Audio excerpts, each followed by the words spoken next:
Hello, everything good? Stream all set up. Is Steam working today? The answer appears to be yes. Let's go. We got Danican. Gotta practice. Tournaments on Sunday. My first opponent's gonna be Charox. Let me check. Top bracket. Anticity vs Charox, best of 5 maps. Mercenaries of Talea. Border Low Landing, Imperial Ambush, Arachnarok Lair, Putrefying Carcass. Nice. I'll pick just the maps that me and Danican are going to be playing. So he's up against Blood Penguin in the bottom bracket, which is a mirror of the grand finals. Oh boy. Oh boy. Pretty hype. Dang, that's kind of terrifying. It's kind of spooky. I can't say spooky without thinking about how often I say that. Oh boy. Yeah. Should be good. Streaming alone. When do I not stream alone? The co-streams. No way this works versus Danican. What do you mean? This is the sick build, by the way, that I was talking about earlier. Blades of Hoeth. 25% missile spell resist. Plus another 20% spell resist. Cannot die if above 50% HP. Healing. Stand your ground. An extra 15%. Think about it. It's insane. But yeah. Oh boy.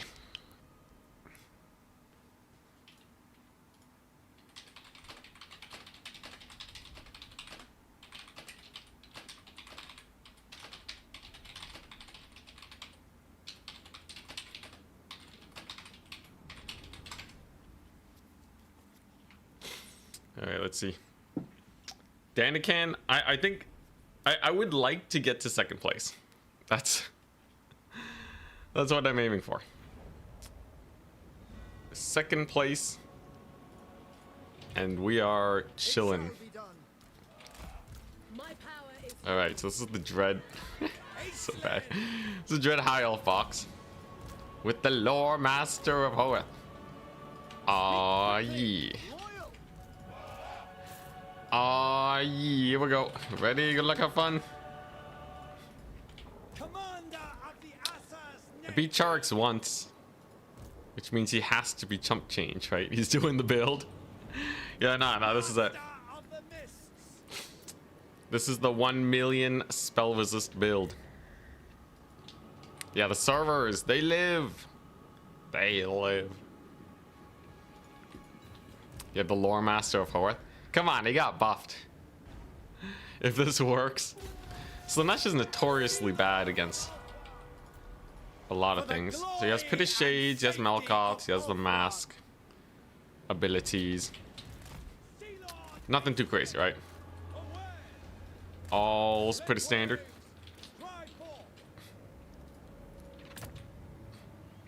Couple Hellstriders over here. He can catch me. He does have Smoke and Mirrors. That is a Danican lore special. Big fan of that. This guy's pretty fighty too. Oh dang, Sodak! Thank you so much for the raid. Yeah, I wish I could raid you more often, man. My stream schedule just doesn't match. Holy crap! Yo, we're playing versus the world champ. He is playing against the previous world champ. Yo, the Mask is so interesting. I feel like if you're playing against Slaanesh, you should just take Final Transmutation and nuke her face. Or even just like, you know, your average Spirit Leecher.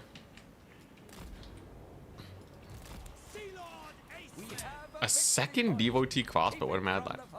But yeah, happy to have you here, Sotek. I'd give you a shout out. I just started my stream, so like literally all your viewers, they make up like 95% of my chat right now. All right, so we're just gonna summon in these guys.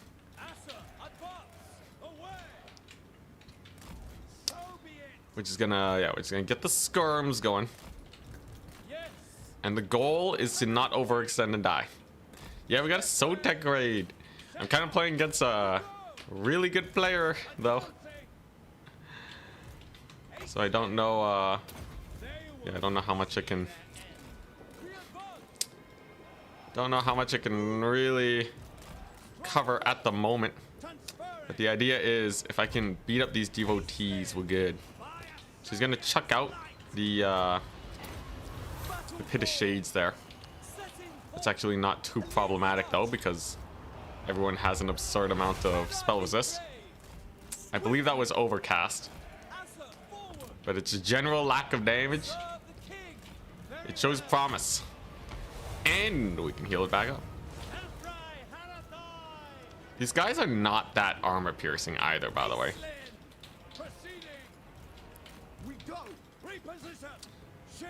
So I think that should work out pretty well for me.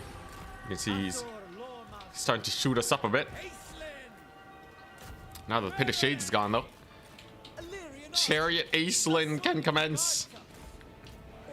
Ouch, he's kind of hurting my Sisters of Avalorn though. Oh, what is this? Ah!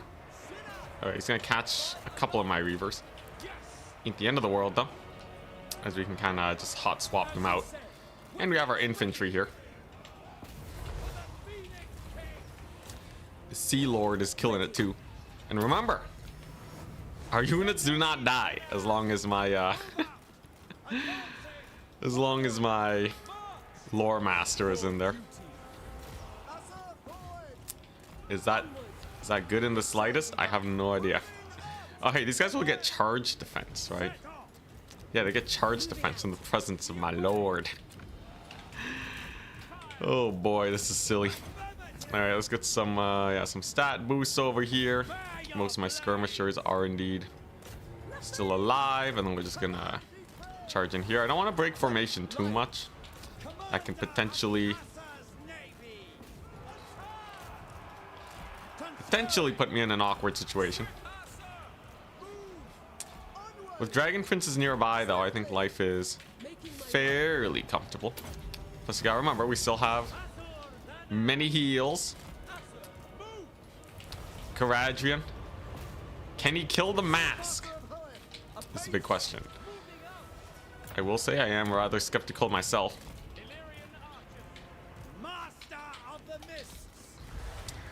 Let's also not lose my lord to this little pesky dude. What's he doing? Stop wiggling, man. Stop wiggling. What are you doing? Get out of there.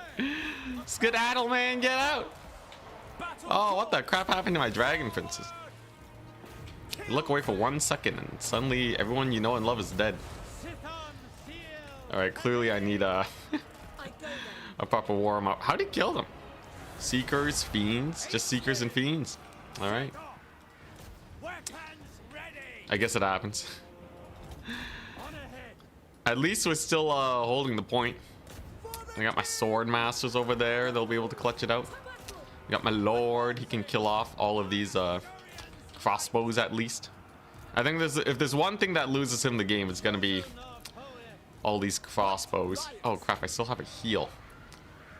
I forgot, I gotta be spamming that. Really gotta spam that like crazy if I want to maximize my value this game. Value trading's actually good too, by the way. Who needs dragon princes? Who needs them? I know I don't. The mask has taken a lot of damage too. I don't know how his magic situation is looking. It might not actually be that good. He also doesn't have a counter to flying units. Unless he spams out a bunch of Furies, but he just summoned some Seekers. So, seems like the odds are unlikely. And these guys are super annoying if you just sick them. if you just sick them onto the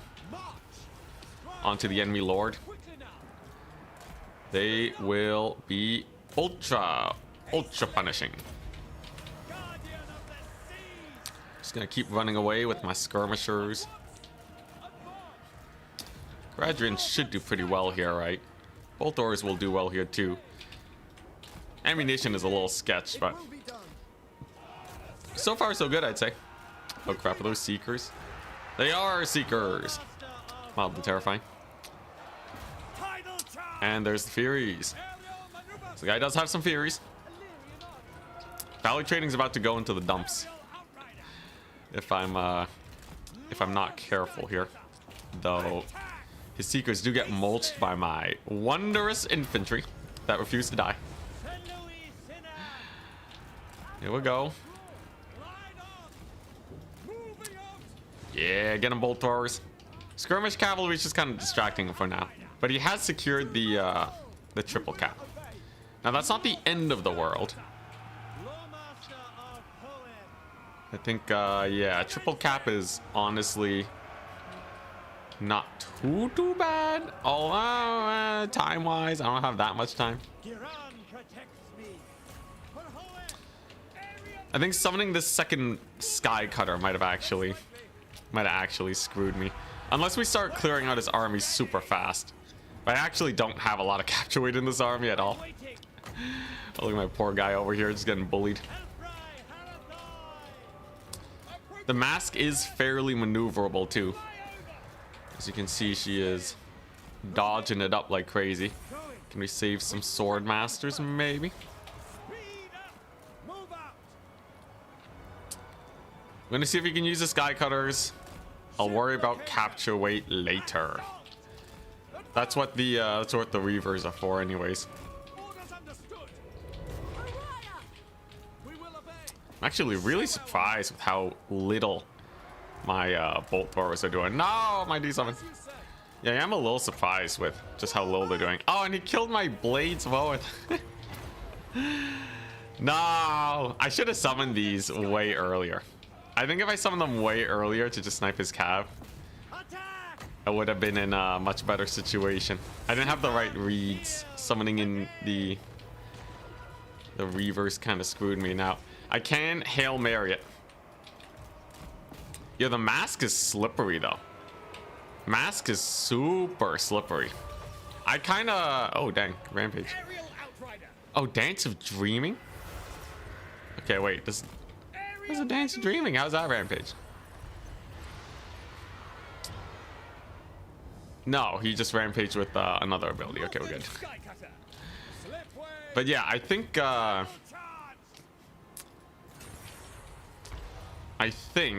if I just summoned the Sky Cutters earlier, I might have been okay. There's a Pleasure Seekers. Okay, yeah.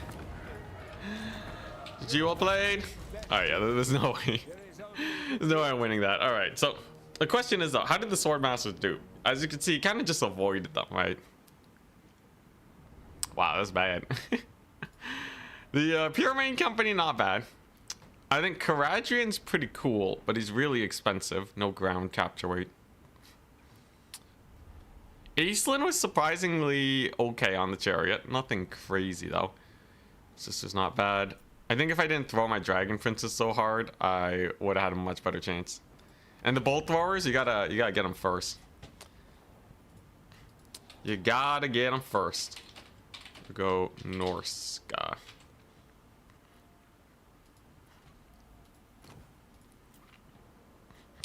I really want to try out these nerfed chimeras.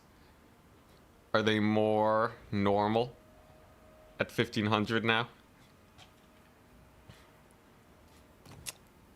So what's this? Mercenaries of Talea. What is this map? This is the one that they want us to play on? I haven't played on this map in forever. Do you maybe stay Slaanesh?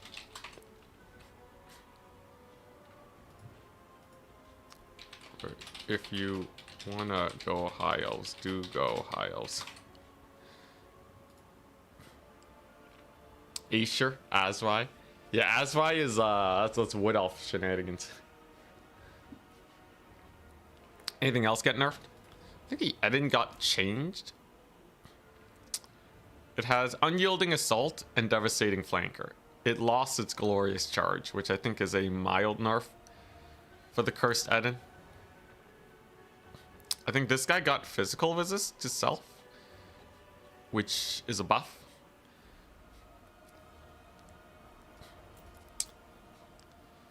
But yeah, that's what I'm kind of looking at. Wait. You can get how many Edens? Yo, can Slaanesh? What can Slaanesh do? What can Slaanesh even do for such ludicrous hatred? Okay. Alright, this is dumb.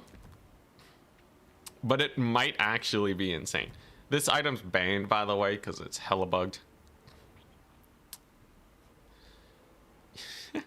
Okay, I can't put him on a mammoth. I'd have too many rare single entities. Wow, we can get 20% damage resist while casting. And melee reflection. That's actually not bad. So if I just spam Wind Blast off cooldown, he'll have just a constant damage resist. I might even want to take Enfeebling Foe if that's the case. Or Uranins. It's going to cost me 50 more gold. Oh, Uranins not bad though. So we got our Sail. He has a backstabbing sorcery too. So every time they cast a spell, they'll take a bit of damage. Sure. I'll take Nightmaw. At 1300, he's reasonable. What can Slaanesh do in the face of such reckless hate? So Slaanesh actually has a really hard time killing big SCs.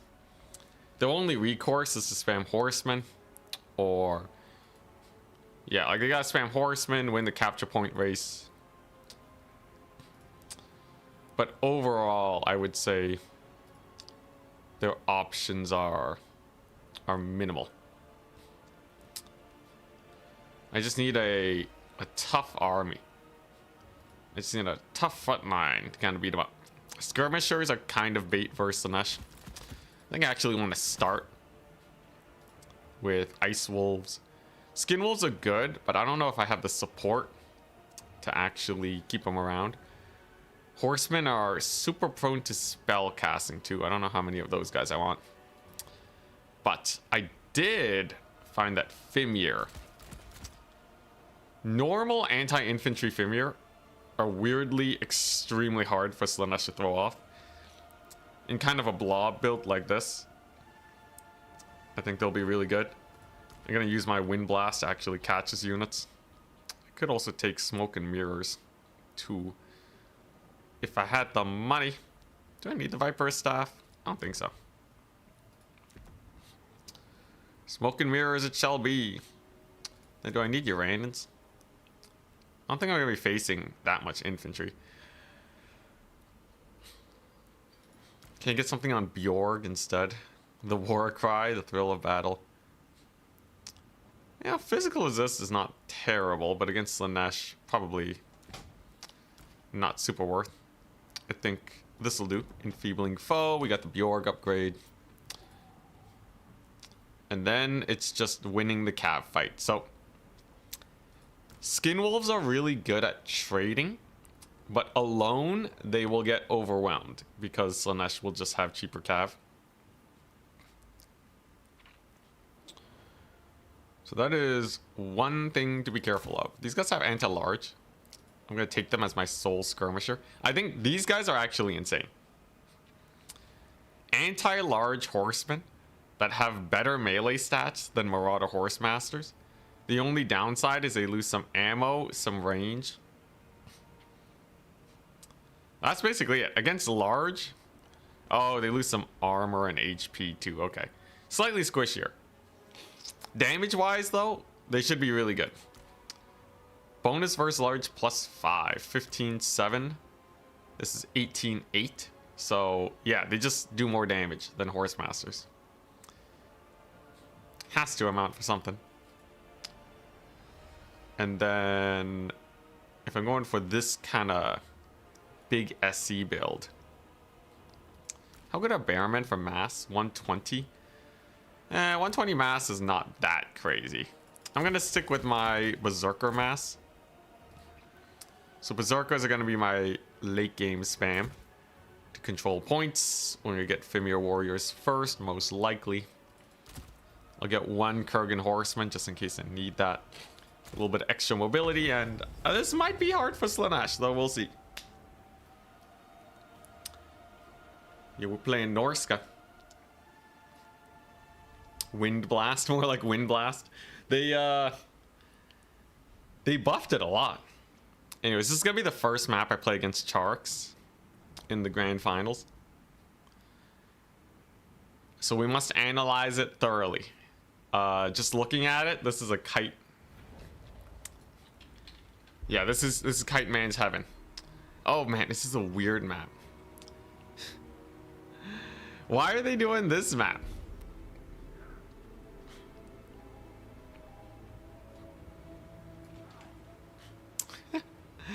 Yeah, I forgot. They have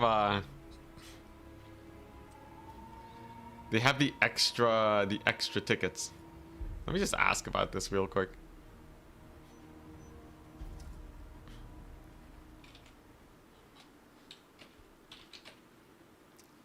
The +3 resources point. Sure, you want it in the tourney pool? Double checking. Yeah, this is the only map that's like really weird.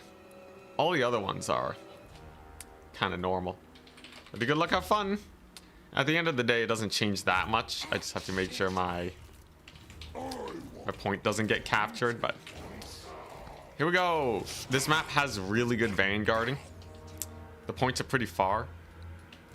In general, this map is quite good for people who really want to get that aggro game going. Not that aggro game, but the mobility game. Lots of skirmishers, lots of kite, that sort of stuff.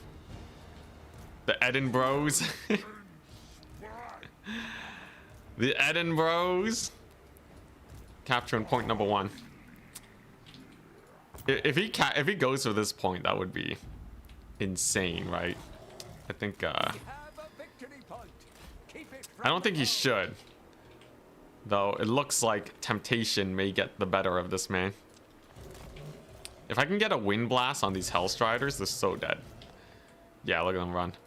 Look at them run. You get a Wind Blast over there. Get these guys. We're gonna start bullying the mask and ice doggos. They're just good. Ice doggos are just solid. Now I have to be a little careful. These guys are great on the charge, by the way. So I quite like them for just you know, dropping them like it's hot. Sail is doing not bad. We're actually just gonna summon Nightbaw to finish off his Hellstriders here. I'm gonna use the dogs to keep on chasing because I don't really want him to catch me here. That would be oh so unfortunate. Eden is going to get a Flock of Doom cast. How very nice. And then Sail is just gonna try and not die. But yeah, we already got one Eden here. He's gonna be doing his best. Let's keep casting spells. I guess I don't really need extra spells here. I don't really need extra spells on Sail because I don't have his ability thing. But whatever. Whatever, I'm sure it's fine. Yeah, look at that Hellstrider control, keeping them back. So we kind of traded dogs and Hellstriders. That's not the end of the world. The minor downside is that my Edens are not really active on the battlefield, but I think we'll be okay. So look at this, Doom and Darkness. Just gonna whip that out over there. That should do rather well. We have Eden support, and I have more Berserkers I can just spawn on top of his units. And that will certainly make life incredibly difficult for him. And look at that. The Edens, they capture. And quite well, if I do say so myself. Bjorg does not care. He's gonna crush it. We're gonna get a Flock of Doom. Unfortunately, I don't hit his cav, but I'm sure it's fine. There's a couple Hellstriders here, not a big deal. You can bully them, and then Ice Doggos. You can see that massive leadership hit. Very nice. And Bjorg has anti-infantry now. Bjorg has anti-infantry, so he's actually gonna be not bad versus a mask. Berserkers do not care about chariots, by the way. Berserkers are kind of kings of the jungle there. And Bjorg has his resistance, so he double doesn't care about the mask. The mask is no matter for this man. Wait, he also has the riders. I forgot. I summoned my horse skirmishers, and Daniken's like, oh yeah, I have that too. Well, that's mildly terrifying. Where's Bjorg at? Yeah, Bjorg's doing fine. This will be a really good wind blast, hitting basically all of his Hellstriders. Massive damage. And these guys are providing a leadership aura, which will make life even more difficult. The Edens are chilling too. They're having a great time. Just gonna summon another doggo here to kill off a couple of these Hellstriders. Obviously, he does have a lot of capture points, but value trading wise, because I have Edens, I don't think we have to worry too much. I just gotta get over here, capture this point, and then I'll be in a fairly good position. The Edens are gonna clutch it, man. Edens are gonna clutch it. The big lads are in. Yeah, as soon as if I can get any amount of point pressure on him, and he has to worry about capping points, life gets much better for us. The Edens will be especially good at catching infantry. Specifically, I want them for that. They're not going to catch the cavalry. But yeah, these Forsaken, that's his capture weight. So I kind of want to bully that as much as possible. He has summoned the Pleasure Seekers, though. And they are going to be a mild menace. As you can see, they are rather fast. I do have my bonus versus large, though. I'm going to go dog hunting. Rip. There you go. We routed off the Forsaken. That's good. And then over here, we're going to summon our Kurgans. Oh, dang. Wait, he has magic. I forgot. He has Phantasmagoria. Well, that's going to make things a little spicy, isn't it? He don't has Phantasmagoria. Routes off a bunch of my doggos. A little unfortunate. Capturing points is going to be difficult. I think we may need to split our Edens. Not the end of the world, but just a little unfortunate, right? This is gonna allow Daniken to pull back in value. Alternatively, I camp his back point with the Edens. That's actually on this specific map. That is not a terrible idea. That is one of the dumbest ideas I've had today. But I think that may legitimately be a pretty decent situation. Now, how do I kill Pleasure Seekers? Berserkers? I'm gonna catch a few of them. It's gonna make life a little awkward for them. He can't out-cap weight the Edens. They're too chonky. Pleasure Seekers don't like taking damage, by the way. So if you just throw enough deeps their way, generally they have a hard time. But yeah, let's see. Let's see what he has. Can he stop the pain train? Double Eden. They ain't dying. They're also not doing a lot of damage. I did watch Legend's video. Turn's video on the situation. Daniken's thoughts on Edens. He did mention that they don't do that much damage. So him just kind of sitting here is really helping him. He's going for it. He's going for the kill. Run, Sail, run. Edens can just chill over here. We're gonna use some doggies to catch the Pleasure Seekers. They're fast, but it's a percentile speed decrease.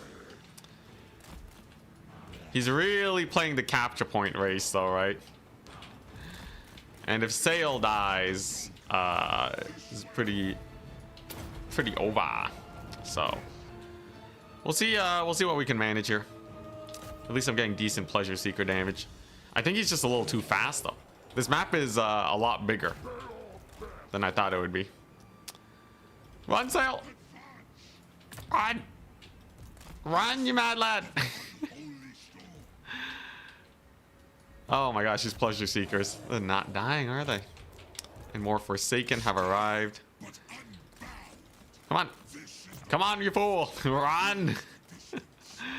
Run! Hey, you didn't capture the point. A small mercy. Merciful Danican. Get the wind spell. Get the night maw. Get the dogs around. Get the doggies around. Get the Zerkers out. There we go. All right. So we summoned Berserkers right on top of him. That's going to help us out a little bit. It's not going to be the solution to all the world's problems, but it's going to get us somewhere. This guy's dead though. Which is going to hurt the leadership of all the rest of my stuff. My SE squad. They're just trying to cap. I should have sent them here at the beginning, man. I actually should have just sent them into his backfield at the start. Bro, they're so slow. I thought Edens were supposed to be fast. 40 speed. I guess 40 speed is not enough to keep up with Slaanesh on a ginormous map. Dang. Yeah, this would be okay on other maps. GG, well played. It would be okay on other maps, but yeah, it's way too much speed. These guys just can't get into a fight. The whole game he was just playing keep away. They would have been better actually sitting on his home point. Oh man, that would be so hilarious though. Just capture his home point, but he could just use infantry and avoid them. Yeah, the Slaanesh Death Squad is super scary. There's not a lot you can do to avoid them. I think he played it well, going fairly low on infantry. All right, so next is Norscan Rise.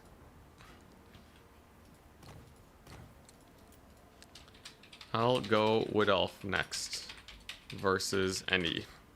Maybe he's grinding Slaanesh. Maybe he'll play High Elves. We'll see. All right, we're going to Wood Elves. I do actually need to make sure that I know how to play Wood Elves versus all the new stuff. I think they'll be one of my powerhouse factions in the tournament. Yeah, Daniken specifically talked about Edens and how you can just kind of avoid them. I think even though they are faster giants, at the end of the day, giants aren't that good versus mobile playstyles. But I think that's a good showcase. That's like a good showcase of, like, you know, if you're really worried about Edens being OP or anything. And he's gonna go High Elves. All right. So this is a good time. Good time to tune up my build. So for High Elves, right? They can go for a Flyer Lord. They could go for a non-Flyer Lord. Heroes of Kurnos, always worth it. The question is, how many of these guys do I want? So I would have fewer Deepwood Scouts, and generally I say that Deepwood Scouts are really good.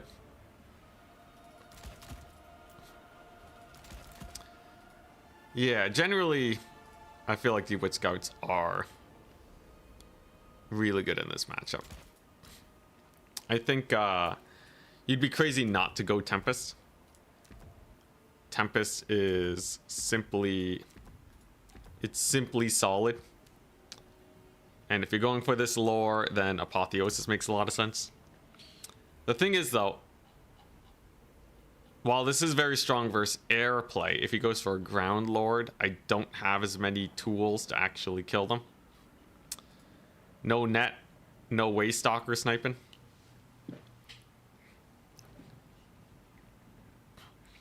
A fast snail is still not very fast, yeah. But yeah, I think this is generally a good starter.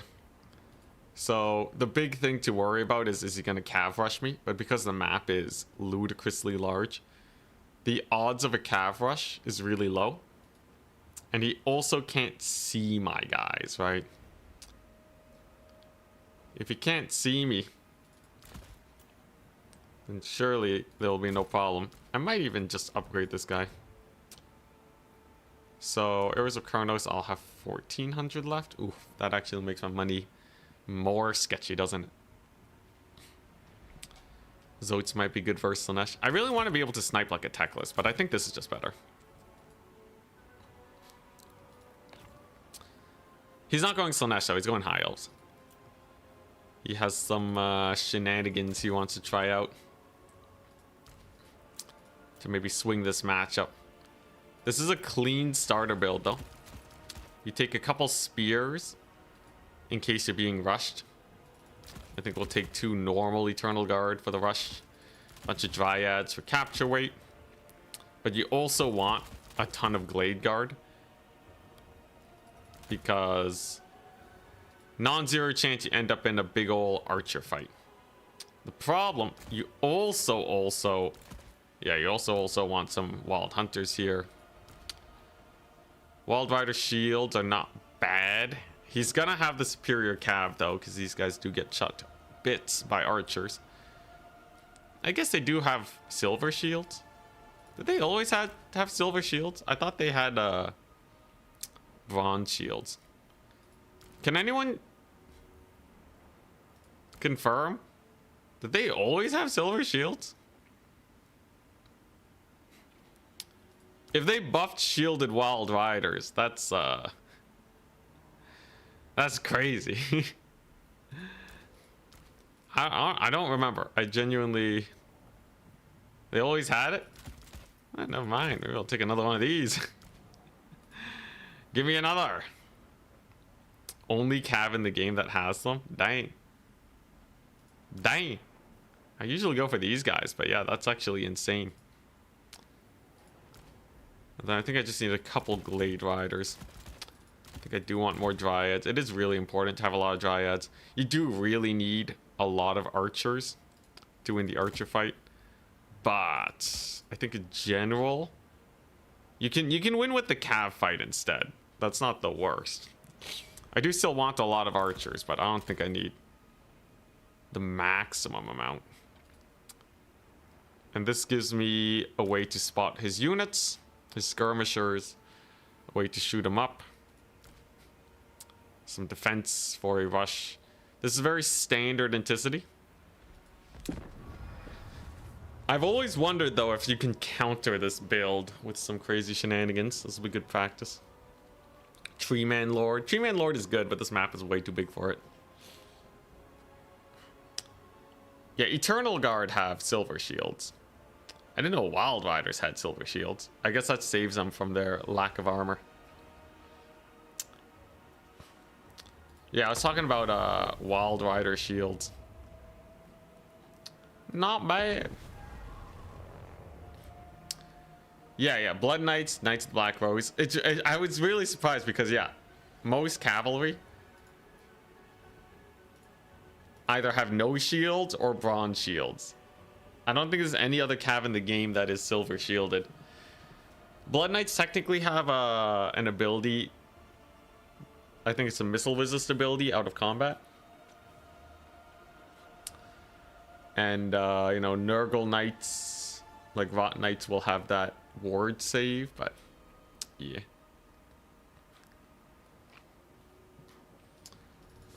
Oh, I should track the wins and losses. Keep me competitive, right? I'll get this one though. If Daniken beats my Wood Elves with High Elves, I can only be happy that he's on the other side of the bracket.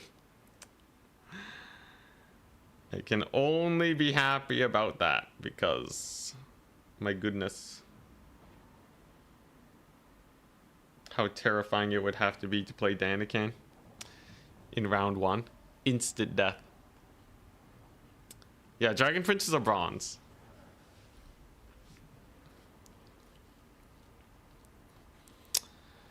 But yeah, Charox is scary, but at least he hasn't been learning new factions. Danican is insane in his ability to get better at the game. His rate of getting better is so high. He already got the pure micro skills down. Now I can tell he's working on learning new factions. And like once he's learned every faction in the game, we're doomed. We're doomed. I can put up a good fight though. I'll take second place. And sometimes beat him.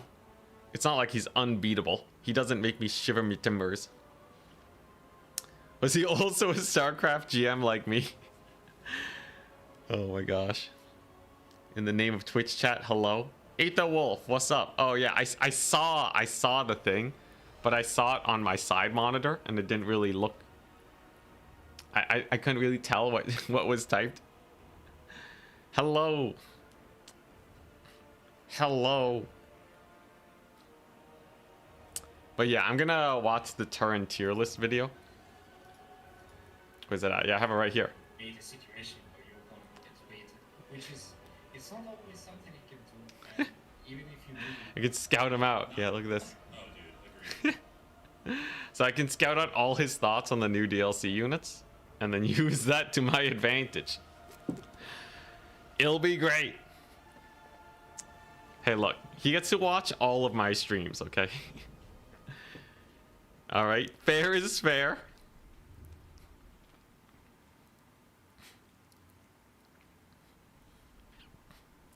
Tzeentch Flying Doom Knights have silver shields. Does anyone know if the ROR Swords of Chaos, do they have silver shields? Alright, I'm gonna position here and go for the high ground get because it's very annoying. Very annoying to get the high ground on this map. Lady is on a unicorn, so no sniping attempts will get her. ROR doesn't have it. Does the I'm thinking like, are there any low entity count guys, kind of like the Doom Knights? Wait, Doom Knights have silver shields? I thought they had halberds. Shielded halberds, what is this? Spying is all part of warfare. So is murder, but I feel like maybe we don't want to go for that. 5. He has 4 stealth units. He has a mist mage. He has the Writhing Mist. He has Ladriel's Shroud. So he's going to try and use the Writhing Mist against me. I see. Stalk and snipe. Pretty scary, right? The amount of work you can get done with that is pretty high, but once he's going to start casting it. He also has the Alithanar tech. The dreaded Alithanar shenanigans.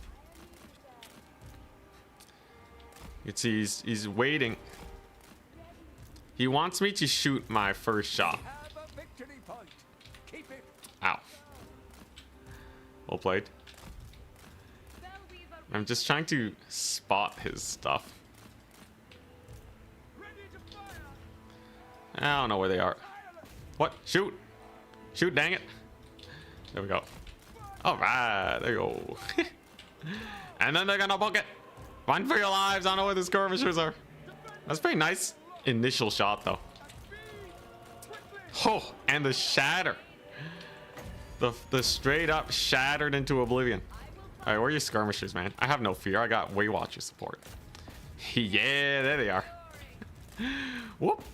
Oh, we got the Dukes. We got the Jukes. Super annoying, this lord over here. She is certainly super duper annoying. Just gonna take a pot shot over there. Get the guard mode. There go another unit of very expensive Reavers. He has another one over yonder, but I think he's just slightly not on point. Did he see that? Did he see me target here and then is he gonna fail to dodge it? Nah. Fool me twice. Only fooling him twice. Now what are we looking at? Is he trying to spot me? Does he have vision on me? His shadow walkers and warriors and all that, they are visible. I think he gets a decent dodge here though. Gets the overcast for the missile resist. So we're just gonna do this. Oh, he's just full pushing me. Okay.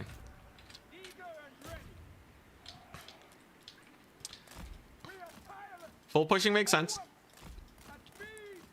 He's still taking a lot of damage though. And if I start spamming dryads, it's just gonna be rough, right? Lord's not gonna die anytime soon. And another Reaver bites the dust. Sadly for them. I will have the cav advantage soon, by the way. As soon as I get that, he's pretty screwed, I'd say. If I do say so myself.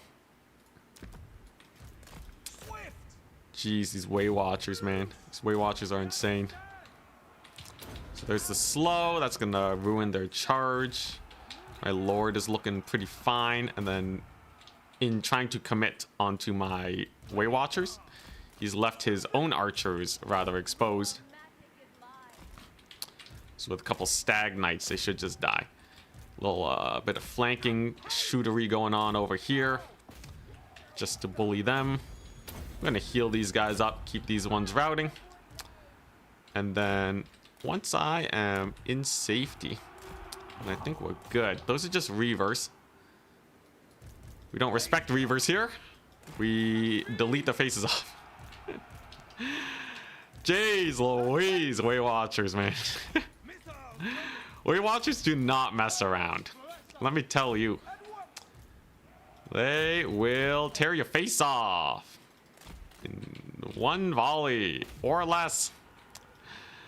Yeah, the main tide is not the solution. The main tide is absolutely not the solution here. I think he's trying out some new tech, of course, right? You know, it's not like this is ultra try hard Danican, but I think we can safely say that this test did not go super well for him. There's another route. We'll just keep fire at will on for these guys. My Lord does need to evac a little bit. She's getting a little bit bullied. And the edge of the map cometh. Whoop. Gonna need to get a big volley here. There you go. Just finishing off those dudes. And then now that I have Cav here, they can begin cleaning up. In the meantime, he has routed off my cavalry. An unfortunate circumstance for sure. But I think we're fine.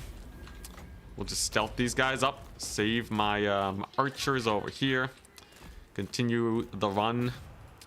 And my archers can start standing their ground and bullying his guys. At the end of the day, if you try to infantry rush the Wood Elves, they're just far too mobile. Even if you are an elf yourself. Way too mobile. Mist Mage, unfortunately, the magic is just not super great either. And we have a rather ludicrous amount of time here to sit back and relax. So GG. That's a win for me.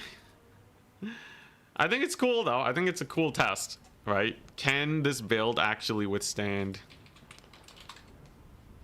the main tide? But it's not like Greenskins. Greenskins just have way faster, way hardier infantry. Elves will just kind of get bullied by everything. Also, the early losses of the Reavers was really rough for them. You kind of need to consolidate and then go for one big old push.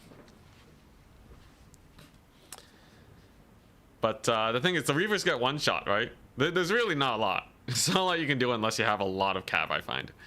Like, this build can tussle versus Batonia. If it can tussle Batonia, you're gonna need a lot.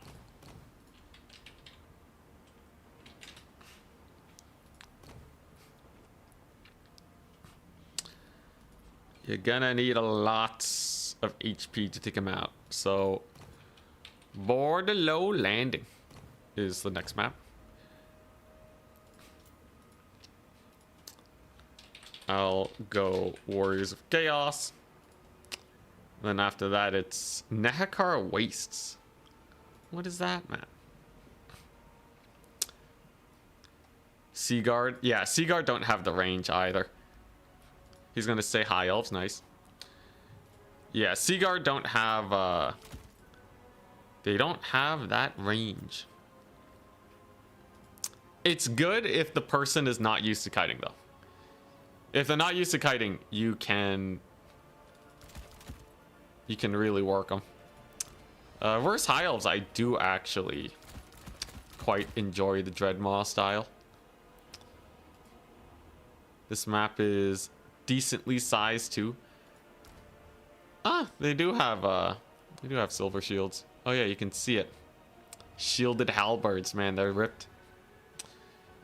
Does that mean they'll beat the bolt throwers?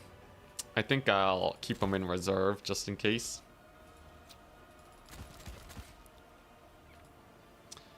Name of the game though is point stealing. Now we know from last time that you should not take a Flying Lord against the Tempest faction. If they have Tempest, you will die. You will absolutely die. Just don't try it, man. It's a terrible idea. I could take Valkia, but even she's not the best. She does get beat up by Skycutters, so probably not the best idea there either. Seer Doom is nice. Been missing streams because of work, but it's convenient that the US has a different Thanksgiving. Oh yeah, Miss New Booty. Happy to have you here, man. Yeah, that's rough. At least we got VODs, but yeah. Most people catch streams because of work, though. You must be you must be an actual good worker. Also, do I need 2 Dreadmaws? Spirit Leech is not good versus High Elves because it can heal. Okay, nice. I can get a Marauder. Not super exciting, but sure. Chimera is super good. If he doesn't have Tempest, the Chimera is insane. It's so good. Healing, breath attacks, insane leadership. 80 leadership monster. The Hydra wishes it could be anywhere close to this thing. Chimera is certainly very strong. We'll have access to our Forsaken. Don't really need Bjorg here. If he goes for a bunch of SEs, it should be pretty easy to play. Yeah, it should be pretty easy just playing capture point shenanigans.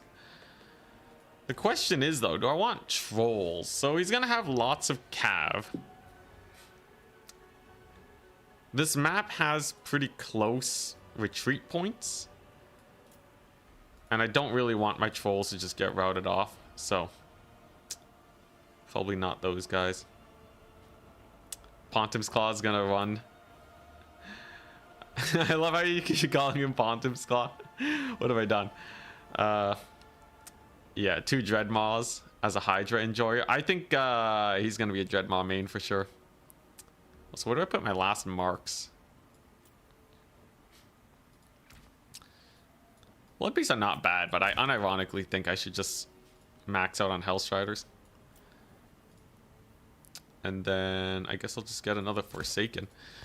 And then I'll just try and capture point win this. I think that's how you want to play versus High Elves, because they're really prone to going... They're really prone to going heavy on the shenanigans, on the SEs, right? The sky cutters, all that stuff.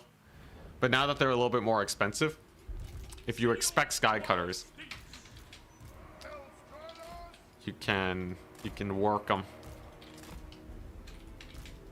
You can work them with this. Just too many units to manage. Marauders are suited to get to this point as fast as possible. Really, good luck, have fun to Danican. And you can see we're positioned very aggressively here. I really do want to get there as fast as possible. So Archie's gonna go here. He's got a princess. He has some pew pew. He has some sword masters of Hoeth. Interesting. So there's no contesting this point just yet. The Dreadmaw is good. Some vanilla sword masters is kind of insane.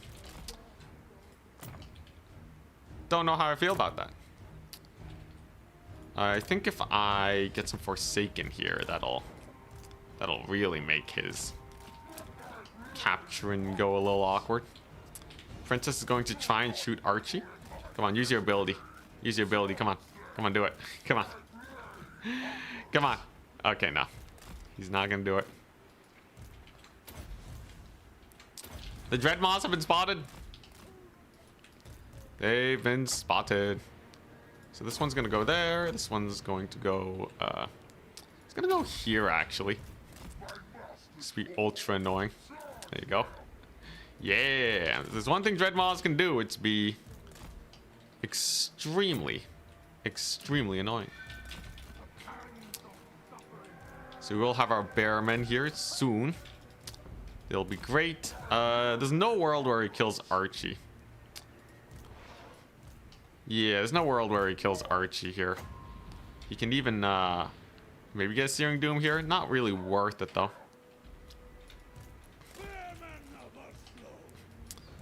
Yeah, not especially worth it.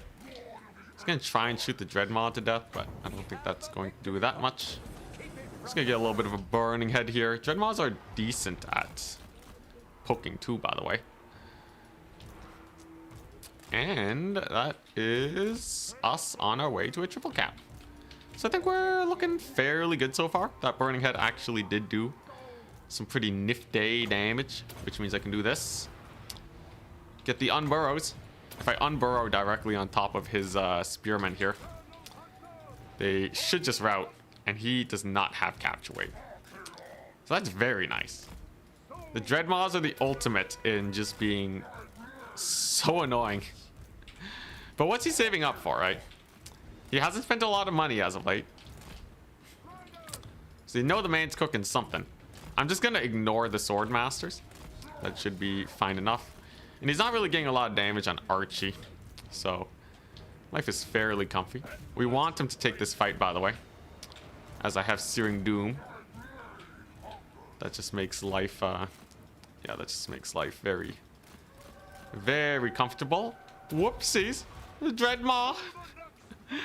Dreadmaw out of nowhere. Oh my gosh. This surely is pain and suffering for the High Elves. Dreadmaws popping up out of everywhere. Masters of disruption they are. This one can yeah, can pop up right over here. And then he's gonna get the silver helms into the fight. But what do you know? We got the Searing Doom for that one. So that'll be pretty good. Searing Doom should just delete those guys. And then as soon as I get this point captured, life will be chill. Dreadmaws will just reposition, trying to be as annoying as possible. These are what, Reavers? So he spent most of his money on that. That's not really gonna save him then. We will have yet another burning head soon, and I'm just denying the sword masters. We're just denying them their wishes. Looks like I will lose out on a bunch of Hellstriders, but not before I get one more fade away. Searing Doom. Searing Dooms will, yeah, work out pretty well for us. Dreadmaw gets a pretty sick unburrow on these spears, making life particularly tough for them. I'm just gonna keep ignoring these sword masters here. There's no point not just ignoring them. Princess decides to fight Archaon, which is generally considered a bad idea. And I'm gonna bring in a Hellcan. I don't think he has that many ways to deal with the Hellcan. I don't think his Lord is super well suited for it. Maybe her missile barrage will get there, but I'm a little bit skeptical. You see the Hell Cannon hurts. It's not something you exactly want to be tussling against too much. And Archaon is an absolute Chad. Yeah, he's chilling. Berman should not lose too badly to a couple white lions. At least I don't think so. I'll just keep drawing these guys away. We'll pull in over here. This one's just gonna burrow to make his Lord feel like she has nothing to do. Just Melkoths and a heal. Nothing too crazy. We are in a big grind though, but my infantry should be really good here. Bearmen are just solid, and I can get the Chimera soon. Chimera will be rather good, I'd say, in this situation. Oh, if he doesn't see this burrow too. If he doesn't see this unburrow. Ouch! Oh, jeez. Dude, Turin told me that the Dreadmaws were good. He was so right. He was so right. Dreadmaws are the bomb. Look at that. They just destroy skirmishers. Horse archers hate them so much. I feel like there's like nothing they can do. First, the Dreadmaw. The Dreadmaw power couple. And look at this. He's going to charge in with some cav. And then he's going to get Dreadmawed. And then he's going to get Dreadmawed. A few skirmishers here I'll be able to bully. And the Chimera is certainly going to be loving this situation. With a bunch of breath attacks at the ready, you will be happy to work these guys down. Also, Archie. Getting the hits in on that princess. She is not a half camper. How the Dreadmaw is doing. One has another unburrow. What is that? You have archers? Archers in my realm? Not today. So that's just instant disruption on those guys. That'll set up for my breath attack here very soon on the Chimera. We're just gonna chuck that out. Archie does have to kind of leave the lore master of Hoeth though, as he is potentially gonna get a lot of damage on Archie, and I would not like that. It's a good breath attack though. Chimera still good unit. Gets a missile spell. Hits a couple dudes there, but nothing too crazy. There's the unburrow of the Dreadmaw there. This should tear out those fools. And okay, he's in desperation mode, right? He knows he has to recapture points. Ooh, look at this free heal. Definitely an S tier unit. I think this thing's still super strong. I think it's still pretty bonkers. God, the Dreadmaws though. What is this? Why does he keep trying to fight Archie? Get off my face. This is Archaon the Ever-Chosen. He is the Ever-Chosen. You ain't gonna kill Archie? Not today. I'm power driven. We're gonna need a Searing Doom right there. That should bully the cav. Get some Dreadmaw action over here. Oh, jeez, the pull away tech. Well played, good sir. Well played. Hellcan does finally rout off the Sword Masters at least. We still have a double cap, and I have a unit of Forsaken chilling on that point, having a great time. So I think we're good. I believe he is feeling like, yeah, he has to kill Archaon here to have any chance of winning. So I should generally try to be safe with Archaon. But if his Lord is going to dive him, he's going to take that fight. Archaon does cause terror And this Hell Cannon can actually bully his Lord too. The Dread Unburrow. That'll be very strong. Has to summon a unit of Cav to deal with those guys there. He is starting to get capture weight. It's close though, right? It's kind of close. Can I overcast this? No overcast just yet. Dreadmaw Explosion should be able to do this though. Well, that's a pretty nifty charge though. Archaon kind of suffering. Oh, is this guy gonna breath attack? Come on, man. There you go. Oh, right on the Lord. It wasn't even aimed for her. Right on the face. Jeez Louise. Archaon's gonna get that burning head. He's gonna kill off the Lord, and that is going to be... That's gonna be rough. I don't think there's a lot he can do to pull back here. Unfortunately, his Hail Mary play did not work out. And the High Elves are now in a panic. Definitely a brutal mass rout situation here. We will have another Searing Doom, but it is not needed.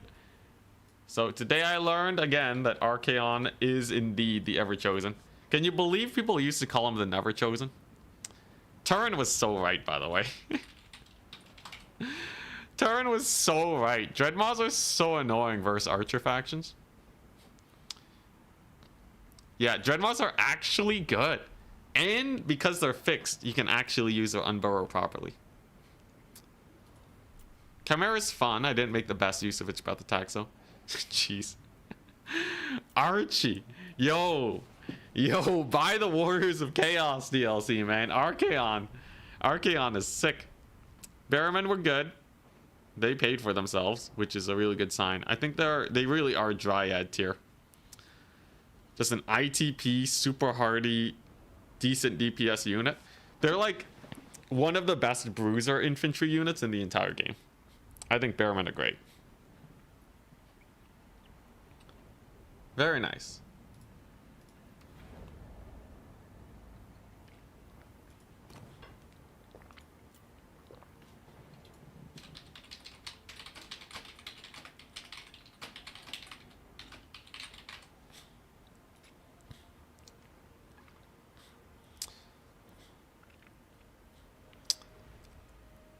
Let's see our next map.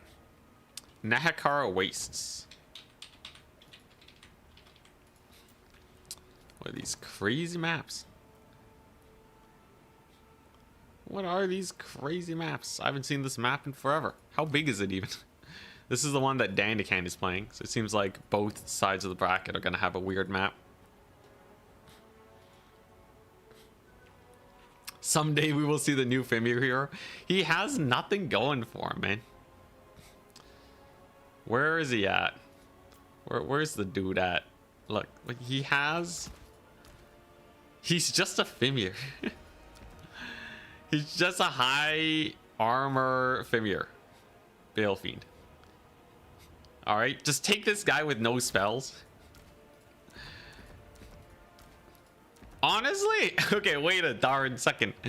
Dude, this guy sucks.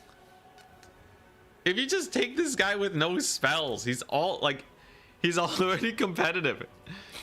He's already competitive compared to this guy. The only thing is like, I don't know, Shrouding Mists. A buff that lasts 19 seconds. Plus 15 armor. Ooh. Whoa. Whoa. Oh my gosh. Yeah, here. Let's do this, man. Here's the DLC. Enjoy.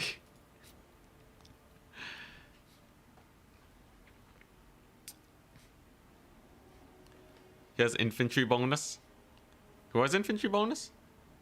The female guy has bonus versus large. Not bonus versus infantry, I think. Yeah, I guess he'll be slightly more survivable. I still don't think he's I don't think he's crazy though. And the melee defense boost is okay, but like for 1,000 gold plus the price of the buff, when a Grail Relic costs 400.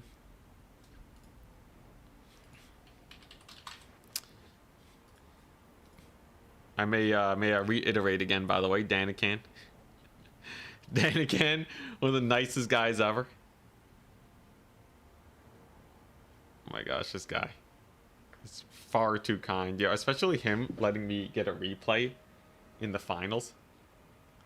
This guy. He's too kind. How am I supposed, if I win against him, I'll feel bad.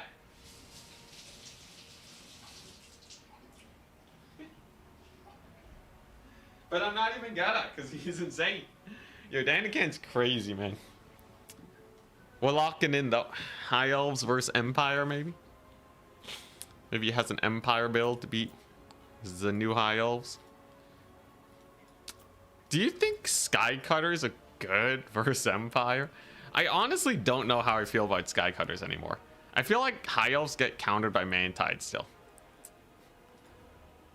Now, like, you can counter that by going, like, Elemental Swarm. So maybe there's a bit of that, but I don't know. Dwarves? Zadawi? Yo, Danican's gonna whip out the crazy dwarf deck. We'd still rather a Fimir hero than the Bull Centaur one. Bull Centaur's a little faster. They're both kind of just expensive, though. I give you that. 1,000 gold is a lot, man. It's like, would you rather have the Fimir hero or an ROR Unbreakable Berserker, right? You know, a Grail Relic is 400. It's like, would you rather have an Archer or a Grail Relic? And it's like, yeah, ITP leadership melee attack. Duh.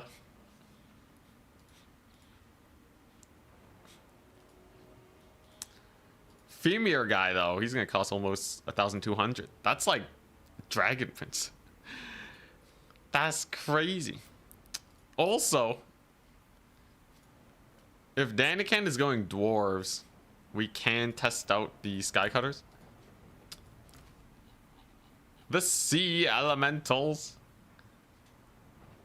It is an armor-piercing unit.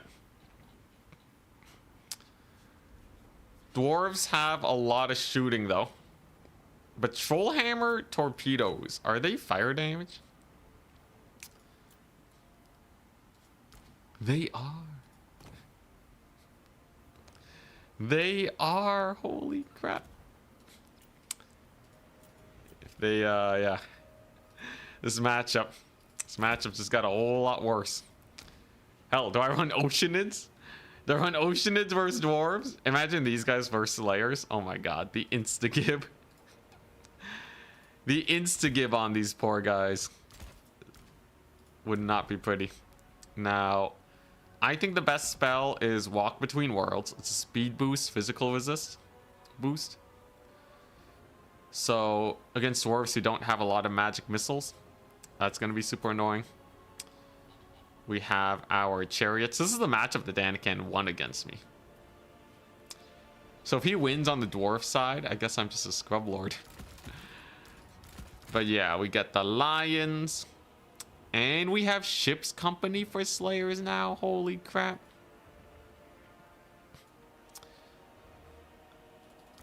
Yeah, I wonder how how do you play this as dwarves? It will depend slightly on how big the map is. I do think okay, do I want lion chariots or do I want sky cutters though? Okay, lion chariots are capture weight. Yo, lion chariots though with Walk Between Worlds. And I can put this guy in a sky cutter chariot. You obviously don't need Nullstone versus dwarves. Affects all allies in range when casting. So for 12 seconds when I use Walk Between Worlds, my guys will just be indestructible. Yeah, I think I will take a lion chariot. I will take a skycutter bolt thrower. But do I put him in the main army? I think we do. I think there's not a lot dwarves can bring that will be super rough for the skycutters. They're pretty good in general if you take them early on for the skirmish. The only problem is, like, I have no infantry, but... Oh, dang. Yeah. Ship's company? Are you kidding me? Get the ship's company in there. Dragon princes can... They can wait. I don't think I need to start with them. I believe I have need for... many other things. I could use Aislinn and Master of the Mists on the bolt throwers to kill his artillery. He'll also have the ward save. Yeah, I think this is hype. Get one archer. And then I find rangers are not super good. They are really nice for capture rate though. White lions are definitely solid.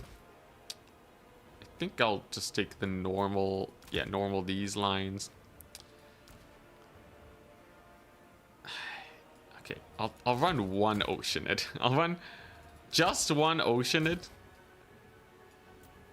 to confirm to myself that I don't like them. But who knows, right? Maybe they cook. I don't want the dragon princes. I feel like the dragon princes run into like way too many counters nowadays when you have other AP options. You might as well go for that. So yeah, it's gonna be a bunch of ships company instead. I have a little bit of archery in case we run into slayers. This is all pretty hunky-dory, I'd say. Exceeds the unit caps.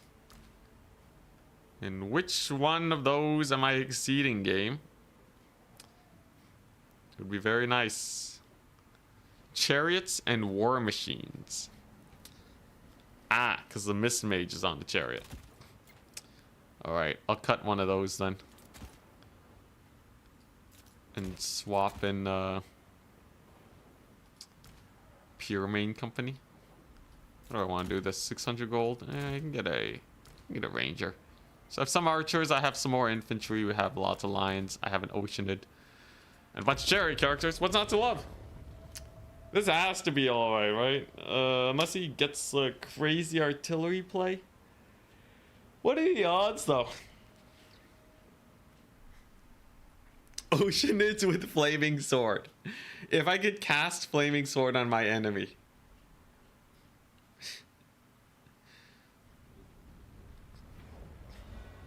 $900 unspent gold. Whoops. I'm sure it's fine. I'm not gonna spend all my money anyways. We're chilling. Feels like I have so much. How do I have unspent gold in my reserve?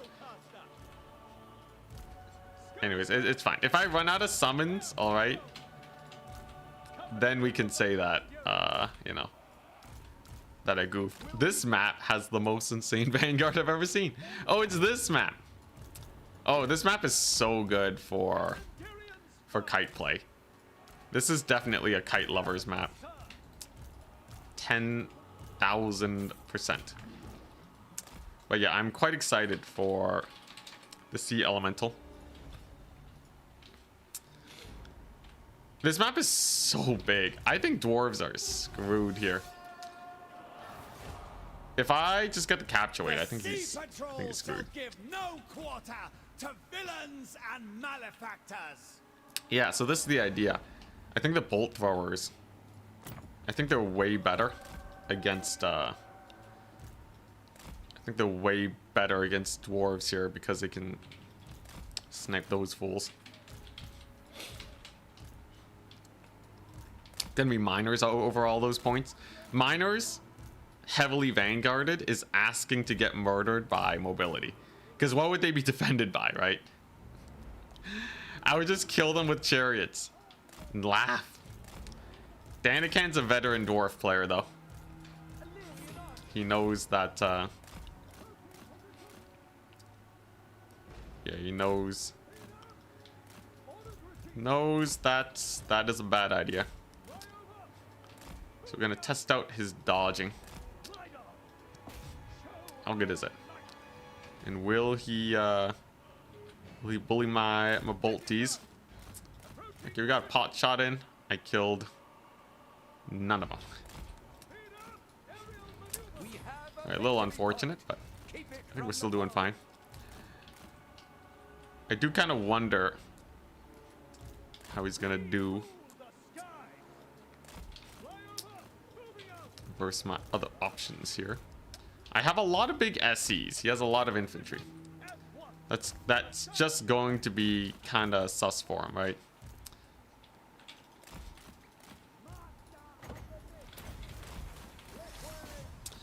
Live. Live. Ouch. Ouch, ouch, ouch, ouch, ouch. Come on, man. Just cast it. Cast a spell. Alright, he has 41 seconds of life. Good enough for me. So now he's retargeted. Wow. Oh yeah, this guy does not have resistances. We will be able to get my bolt throwers in though. The question is whether or not we can actually kill these guys. So this can be cast on allies to give them missile block chance and the like. I'd say that's pretty nifty. There's actually not a lot of... Yeah, it's mostly Longbeard play. Interesting. And the Oceanid is just going to cast it right there. That's going to give me a lot of extra missile resist. Unfortunately, healing is not really a thing that we have here. But yeah, these guys should be pretty solid. What the Slayers? They just Vanguard Doomseekers into me? That's kind of a wild play. Oh geez, don't die, man. Oh, you routed. Oh my gosh. Alright, so slight misfortune. I do have a giant water elemental though in his backfield. So this can't possibly be too bad. Plus I have these guys. Nice. And this guy's back. Crap, these guys have magic attacks. What am I doing? What am I doing? The flubs. The flubs. Alright, that's a little awkward. His gyrocopters there. Being very annoying too. Honestly, not my best played. Not my best played game ever. But at the end of the day, I have chariots. And he doesn't really have anything that can stop them, right? He has a couple troll hammers. That's about it, though. He's gonna go for the Lord Snipe. Oceanids, though. Actually, pretty good impact on the Dwarf Warriors. Is that actually gonna be the use case for Oceanids? That's what they were meant to do this whole time? Just bully a bunch of dwarves? Would have never thought it. But I guess it makes sense.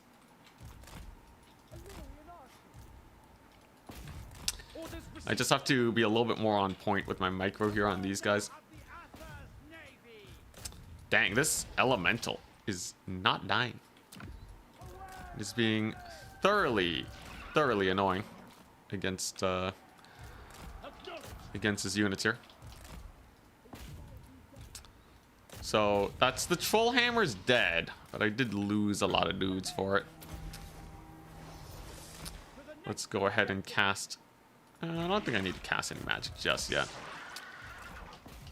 Yeah, I'll hold off on that. Minus 16. Minus 16 has arrived. All right, but what's he gonna do versus chariots? He's lost all of his goodies. Right? He has no troll hammers. This has to be rough for him, right? Let's see here. Come on. Just gotta micro these guys better. I think my chariot micro leaves a lot to be desired. Oh, dang, look at that. You know, this thing is really tanky. The fact that it's killing Doomseekers is impressive. Okay, so we're gonna give these guys the buff so that they may rush down the quarrelers. There's another unit over here that we gotta manage. But there you go. Another one bites the dust. Troll hammers are now effectively gone. And I have my lions to pop off. All I really gotta do is resummon my lord and I'm happy. And his troll hammer gyro bomber here should die fairly soon, I'd say. That'll be yep, good old terror route. So we go over there.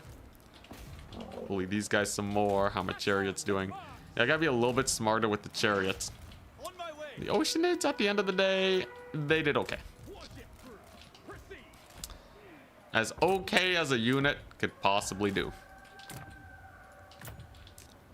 Honestly, this is not my best played game though. Like this is rather atrocious. But you know what?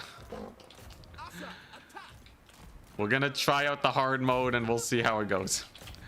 Yo, where are my chariots at? Oh, they ran past. Man, I am not playing this well. I am really not playing this well at all. Alright, here we go. We're gonna have some yeah, some big old infantry stacks over here soon enough. Let's just back it up. I have to be really careful about the capture point race.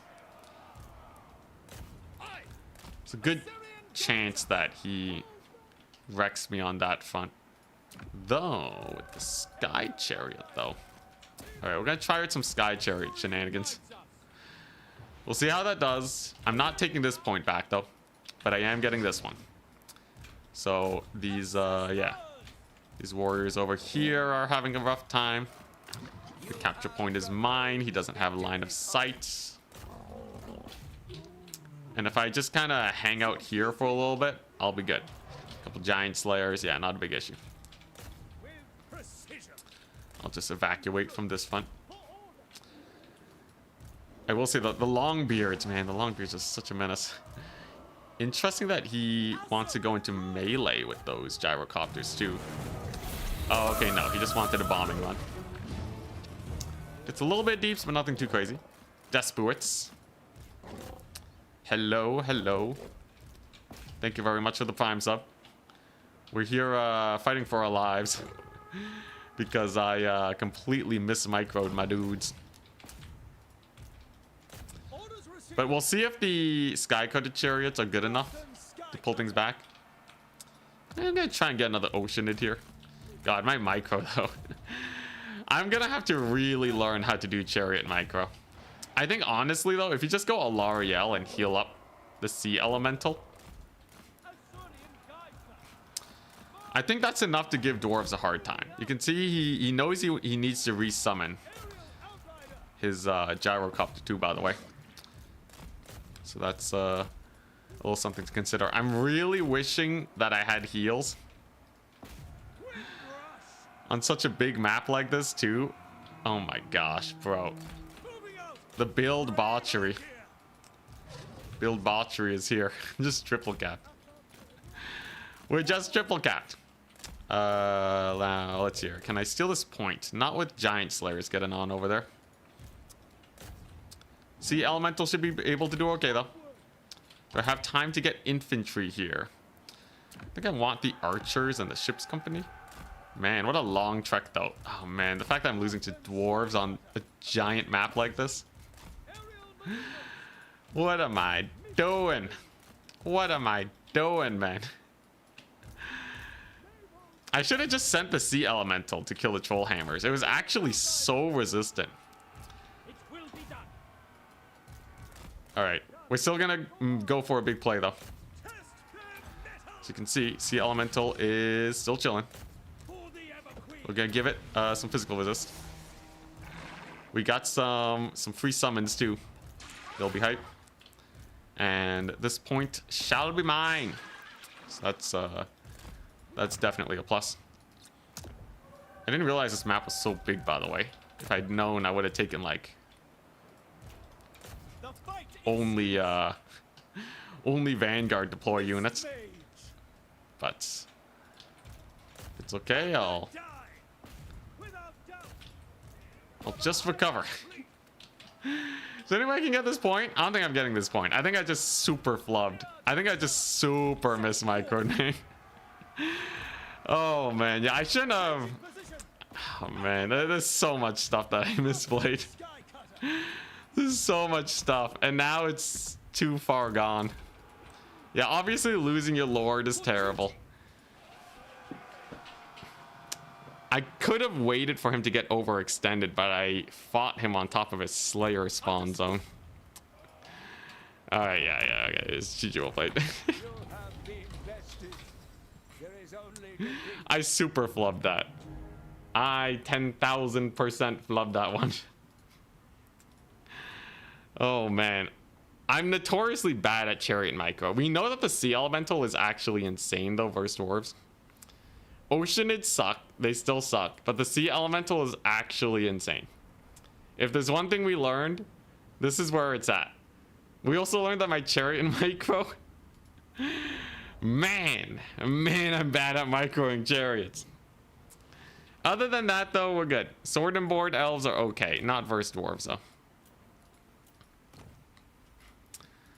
Not versus the Dowie. So, next is Imperial Ambush.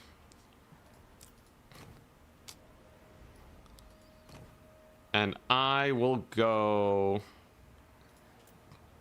I'll go Skaven. I'll go Skaven. I want to try out this new Storm Vermin shenaniganry. Overcast physical resist was your favorite moment? Yeah, overcast physical resistance to magic attacks? God. What's the Dowie answer to physical resist again? They have Doom Seekers, and they can just do a bunch of... They can just do a bunch of damage. But honestly, I think healing is way better. Like, if you just go Alariel and pump that Sea Elemental up, I think you're good.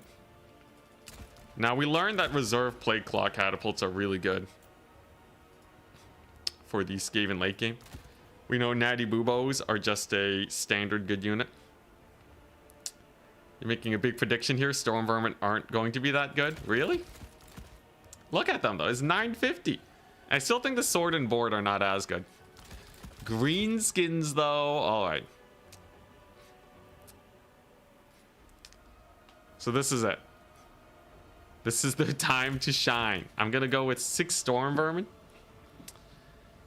He may get baited out like I did last time, where he's just not used to this many Storm Vermin, and he brings like Orc Boys or something.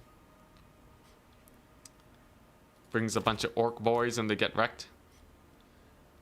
Ikit Claw doesn't die to Gaze of Mork, right? I think he's tanky enough for Gaze of Mork. Flensing is just really good too. Brass Orb, Unlimited Power. Yeah. Yeah, and then Greenskins rely heavily on their cavalry. So if I bring some Warp Lightning along, then he will truly suffer. This will be interesting. Natty Boobos. I think they should give Greenskins a pretty hard time too, right? What's a new Storm Vermin thing? They're literally just cheaper. That's it. Yeah, that's all I got. It's not the worst though. Like, them being cheaper is... It's legit. I just, yeah, I still don't have that many units though. I kind of want some skirmishers. Like, Dwarfing Menace is kind of important here. I do need the Brood Horror. But how do I fit in my actual... How do I fit in, like, my skirms? Do I even need skirms? Probably not that many. Yeah, I think if I just take 2 Night Runners in case he has, like, a Flying Lord and he's just camping above me. I think the Night Runners will do there. But otherwise...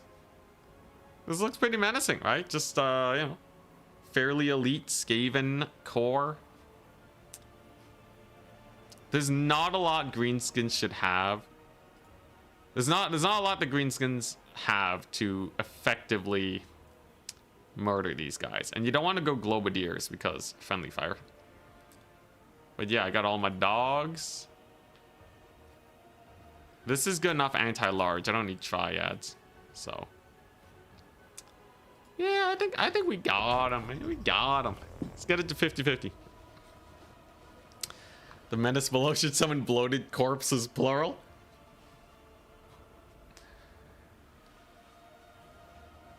I guess that still works, even if it does summon one, but multi-bloat summon. I dig it.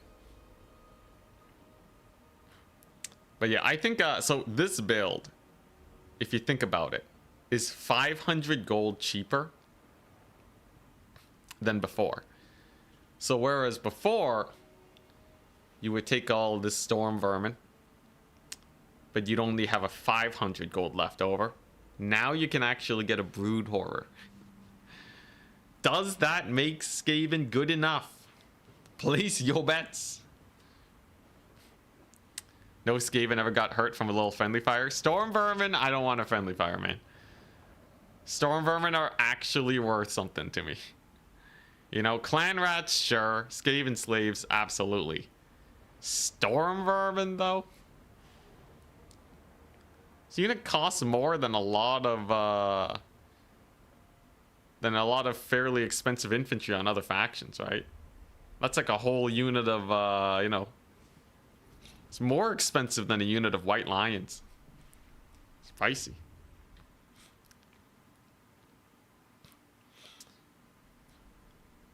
But all right, let's take a look.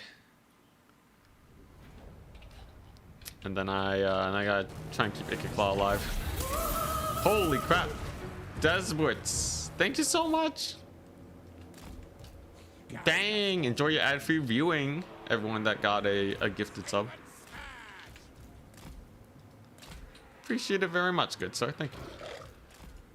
All right, ready, good luck, have fun. So I'm going for the classic thick line. These guys only have 5 capture weight, by the way.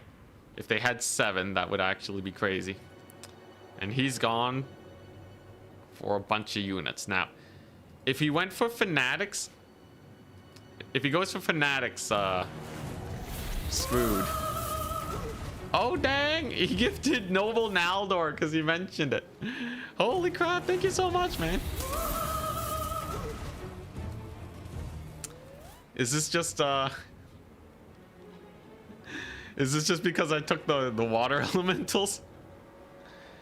Had to save the train with less than 5 seconds left. Thank you so much, man. Yeah, you have any unit requests that you want to see me run? I'll happily try it out to the best of my capabilities. Just know if it's a chariot, it's not going to be microed super well. Unless I really lock in. I think if it's the only unit I'm microing, I can do it. But microing multiple chariots and dodging with them at the same time is a little bit much for me.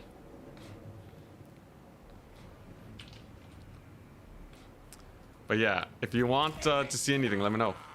What's your next faction? You pick. Just pick a unit, man. That'll be my next one. Ponchinator, been a while. River Troll Hag, no Spirit Leech, just Doom and Darkness.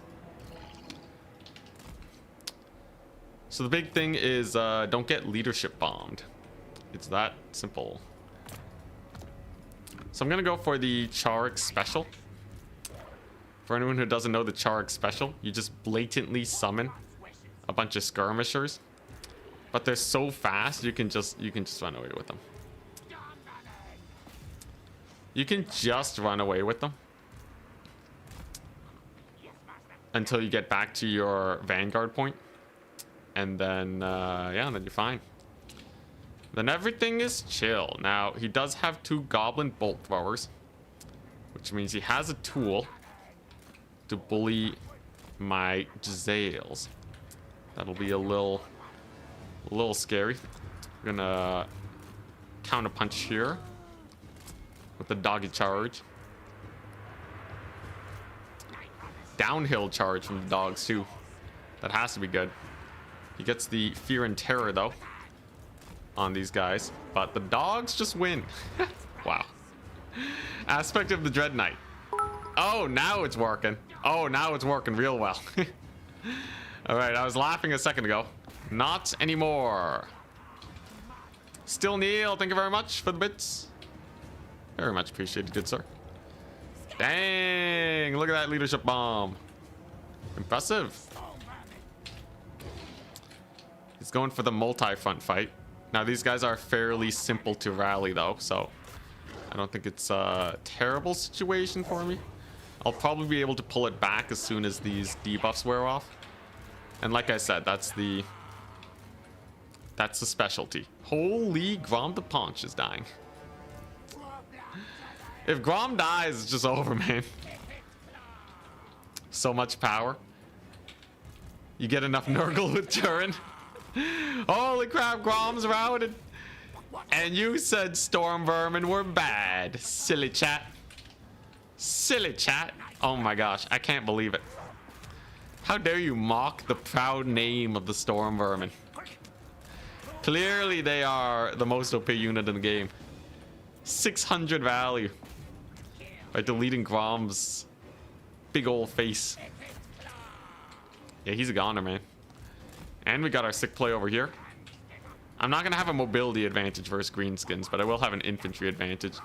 We can absolutely just start walking forwards here.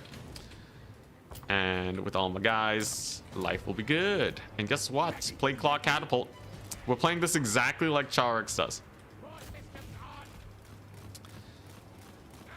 The last minute Plague Claw summon. To bully these guys. It's very strong. Did Grom the Paunch rally? I don't know how that happened. I don't think he noticed either though, Dandican. There you go. Plague Claw is cooking. We'll just let it continue to cook. Grom the Paunch routes off again.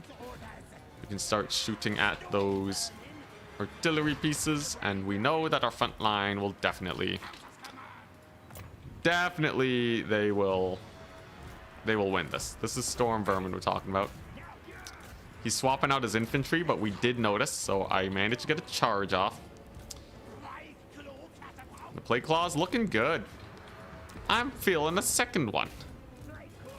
But how about second Plague Claw Catapult? What about that? Ugh. Storm Vermin live. Hold. Hold. Plague Claws are doing good. Plague Claws are cooking hard. I think my Jezzails could be doing a little bit better. Why do I have this ability? Oh crap, I haven't been using his unlimited power. Well, you know what happens. Sometimes Anticity's a fool that forgets his abilities. Now he's gonna have some boar boys coming on in.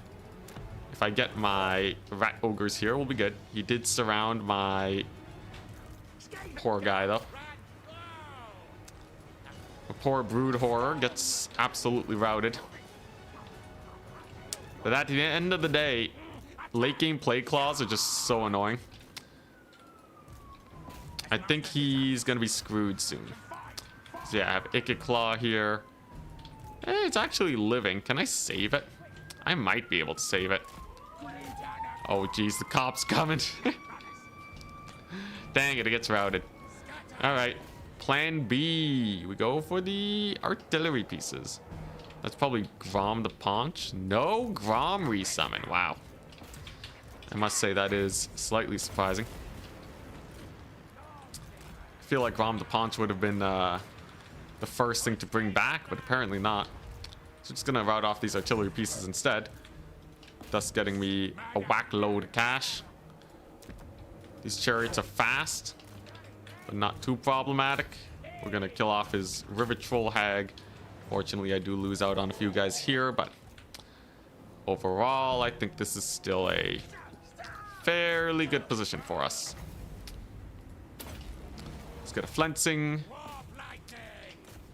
I want to escort those guys off. We definitely want to escort them off. Another warp lightning there. I'm noticing he's summoning a lot of wolf riders. I'm interested to see where that goes, because generally they're not the best of units, so kind of a we'll see situation. Routed off the swamp things. That's a good secondary little hit there. And he only has, yeah, just a couple bolt throwers. So we are going to capture this with our vast quantities of doggos. The artillery continues to poke and prod away at him, making him suffer for a good amount of time. And his cavalry over here, I'm just going to see if I can bully him. Now he's going to want to get a Doom and Darkness leadership bomb here on the Moon Howlers. I just have to be super careful that we don't get all my dogs routed off at the same time. If they do, it's really bad for us. So there it is. A lot of dogs are already routing, which is not the prettiest. Not the prettiest thing in the world. But if I use a little bit of magic. Yes, come to me. Come to me. All right, that's not bad. So he stacked up on Claw, but I had a ton of magic. Claw's just gonna save himself. He does not really care much about that situation. So not bad. Big routes, big routes. I just have to avoid the terror, and I'm good to go. Unfortunately, my Jezzails are gonna get caught up here, and I was a little slow on the save for them.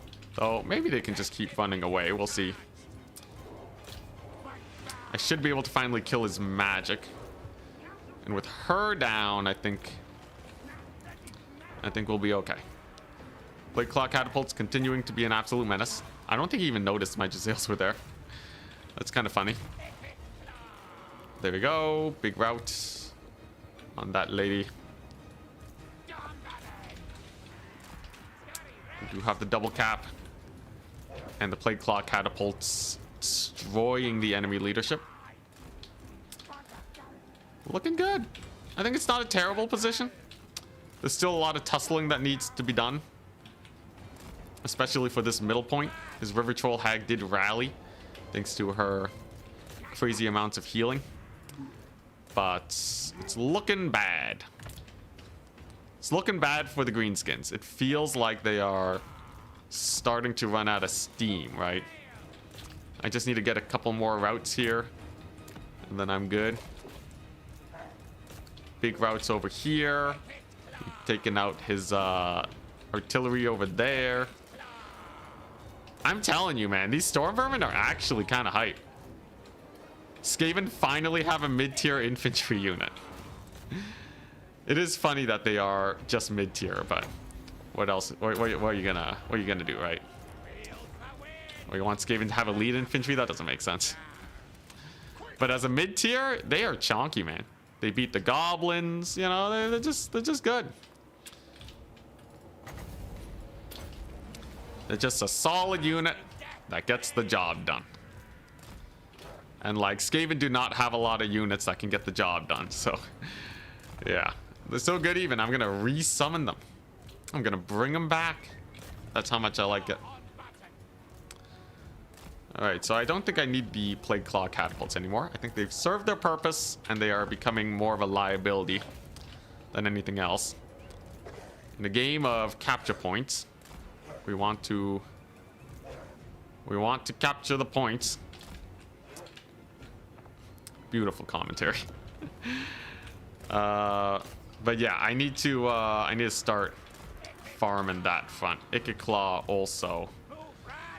He's gonna need another Warp Lightning to save the Brood Horror. Should be able to get it off though, especially if my opponent misplays here. Looks like he's gonna go for Claw instead. A little terrifying. Oh, Groms are coming. Grom's coming for that booty. Come on, you know we want to fight the Brood Horror though, right? What's the worst that can happen? A little bit of Warp Lightning action? Never, ever heard of it. I would never. All right, now don't move. Hopefully that lands. Oh, the dodge. The dodge. Danican. Danican with the sick plays. Gets the big dodge. At least he's not going to have a Rivet Troll Hag for the rest of the game. The Brood Horror finds itself in an awkward position. Now, we do have many Storm Vermin arriving. And a couple more doggos. They'll be great. If he's not ready for it, a second Warp Lightning could potentially work. Come on. Just look away for half a second, man. You have a Colossal Squig to micro. Decent. Decent. I'll take that one. Alright. And then I can countercharge him. Brood Horror is just going to keep nibbling, too. Might even be able to kill Grom again. That would be the worst thing ever for the Greenskins. He's doing a good job not focusing Ikit Claw, by the way. He knows that Ikit is probably not going to die as long as I micro him correctly. So he's basically just ignoring the fool. Not the moment. He just wants the home point. I think my Rat Ogre should definitely think about disengaging from that. We're going to get another Storm Vermin. At this point, if I can just defend my home point, we're good. He's gonna recapture this very soon. So, I think that's the best order of operations. Ikit's not gonna die, so if he overcasts for an unlimited power, I don't care. What I really want is just another Warp Lightning. And we did catch his slow cavalry. Because Greenskin cavalry is really slow. Now I'm not gonna fight for this point. Fighting for this point is asking for trouble.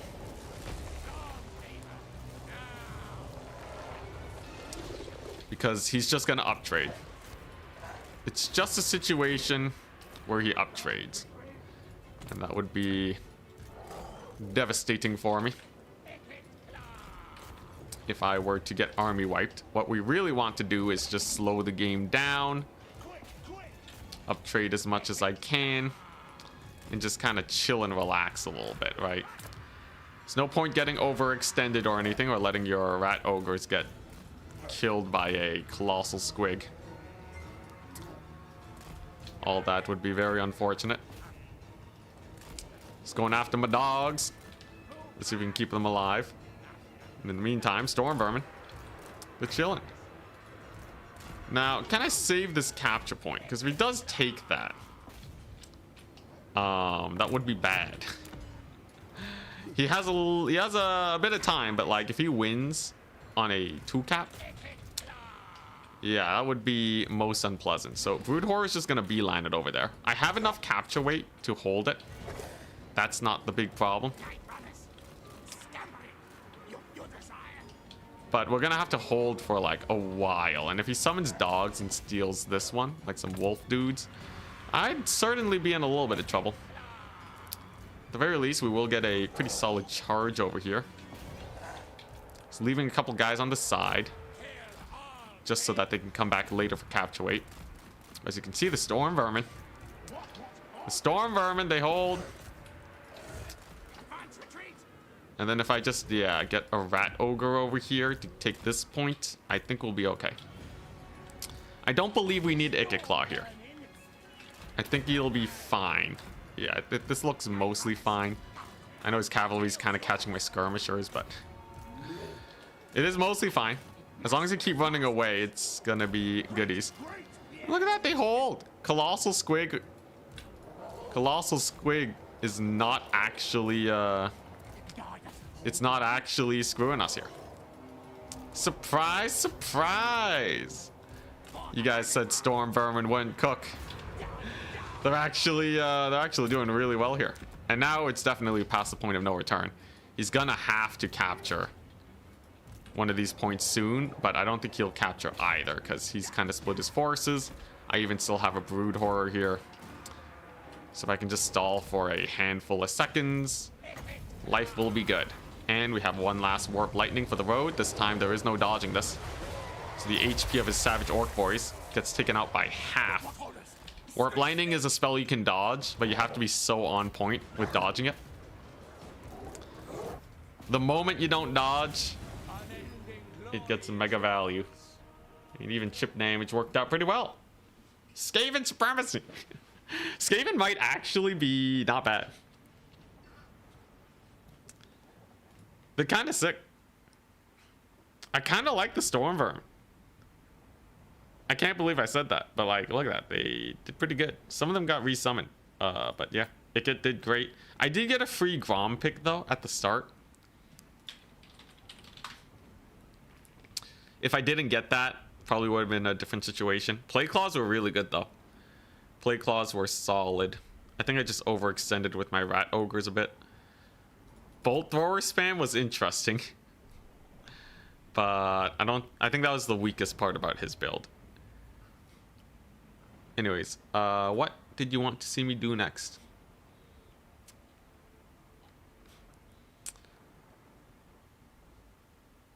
Could you try the new Edens of either type? Yes. I did do a 3 Eden build. Oh, okay. Let's see what else. Glass Cannon Norsca Cav. Sure. Sure, I'll go with the Glass Cannon Norskins. Where are they at? The Kurgans. We'll go Norsca next. I didn't really spam Kurgans yet. And I do really want to learn more about the unit. Let's do it. On Edge of the Darkwood. Yeah, so you want to see these guys. Kurgan Horsemen. On a giant map like this, I think they can actually get a lot of work done.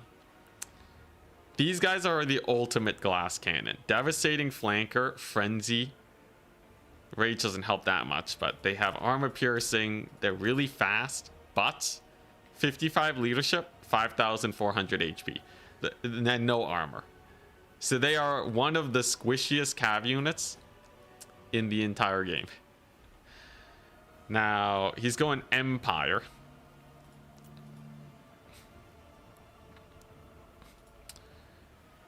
Empire.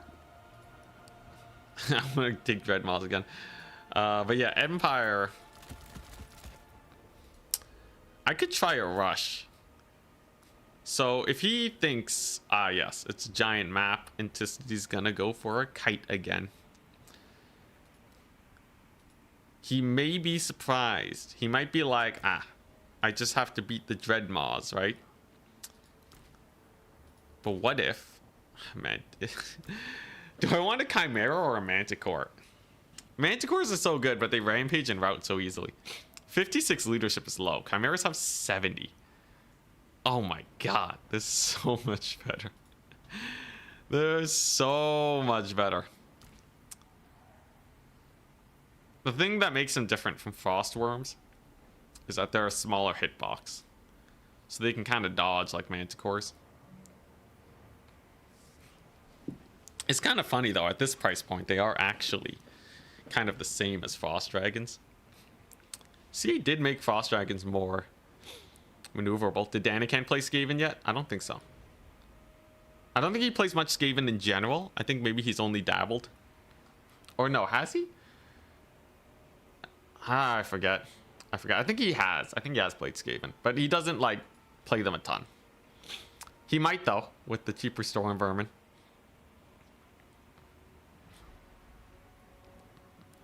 They don't get flanked by the leadership debuff. Oh, yeah. Immune to flanking. Yeah, they're just way better.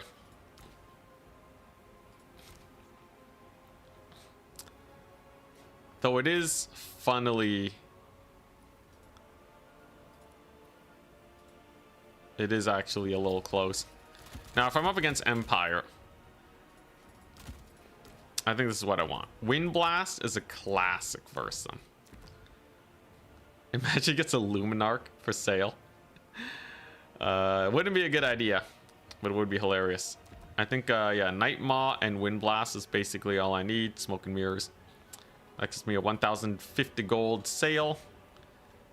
I do have a little bit more money. I'd probably be banking a lot of magic because the map is humongous. So, you go for the Pendulum.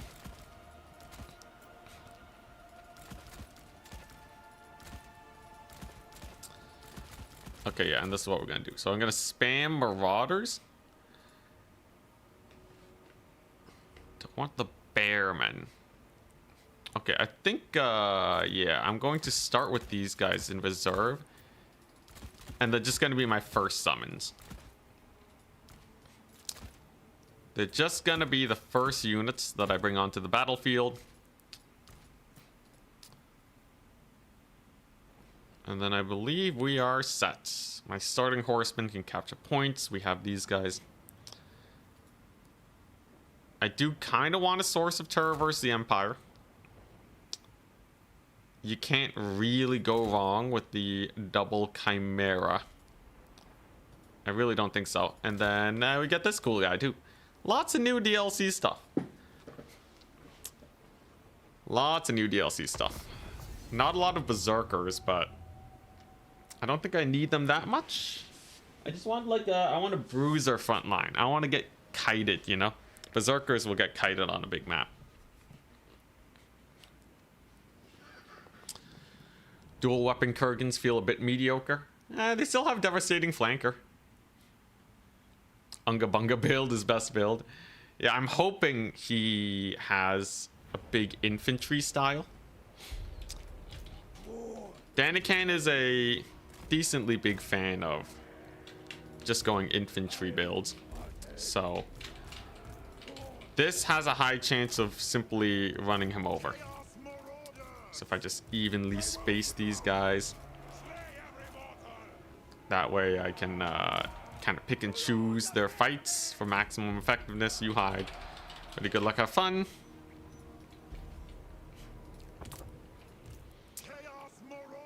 And then yeah, it's just gonna be summon some Kurgans, get some Chimeras, and since we're starting with cavalry, I'll probably have a cav advantage, which is better for these guys, right? This is like hammer and anvil, anvil maxing for Norsca. He's bought grenade launchers, but I'm not dead. I'm not dead. I have a plan for them. The riders of the mighty serpent. Behold, anti-large javelins to kill these guys. Plus, I have the wind blast. So wind blast can slow them down. We can catch them. Knights of the Blazing Sun are interesting. That's what you would typically see versus skin wolves. But against this, I think not. So this is just going to be the slow march of the Norskins. He does have a Spirit Leecher. So good thing my dude is hiding in the trees. He doesn't know where he is. And I can make it look like he's going to be coming out with the Marauder Horseman, when in reality, he's not. This is a giant forest. He's never going to find us. Not until I start casting spells anyways. Now, how aggressive is he going to be with the grenade launchers? Because he will put himself in an awkward position here. A potential surround is abound. Have to be a little careful. What is that? What's going on? That's the aura. I just wasn't microing them. All right. Get in there, Sail. So we're gonna try and make a play on his grenade launchers here. Should be able to catch him with this wind blast. Unfortunately, as you can see, my guys are super prone to getting routed. But this is buying time for my bearmen. The bearmen will absolutely get in here. They will definitely get a lot of work done. We will catch his skirmishers. And as long as Sail doesn't get super beat up, I'll be okay. That's a good rear charge from the horsemen. And the bearmen have almost nothing that can truly contest them at the moment. So, not the worst. We routed off one of his grenade launchers. There are more yet to come. Going to slow these guys down. Looks like we've caught most of his knights there.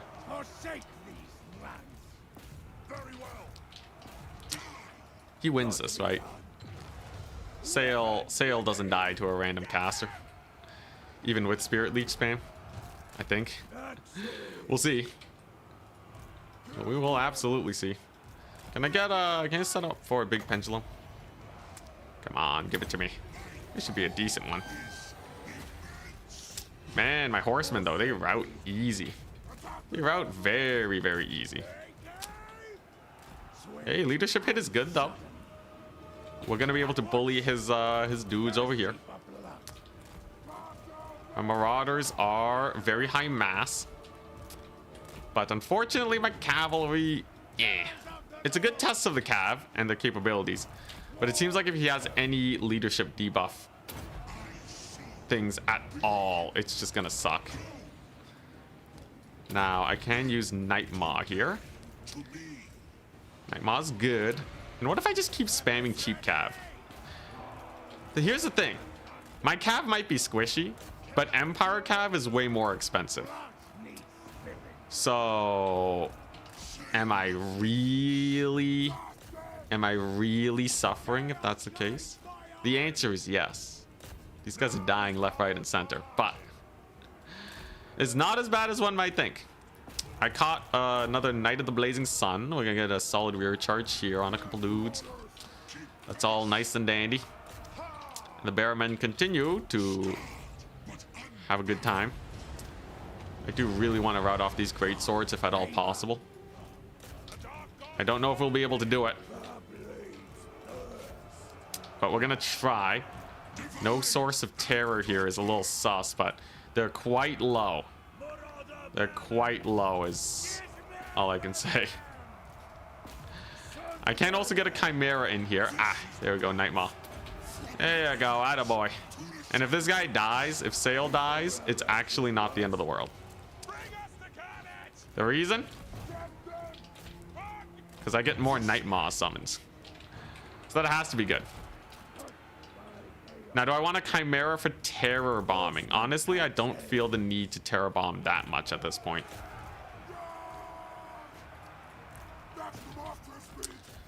Yeah, I don't think I need terror bomb. I think I just want more cav.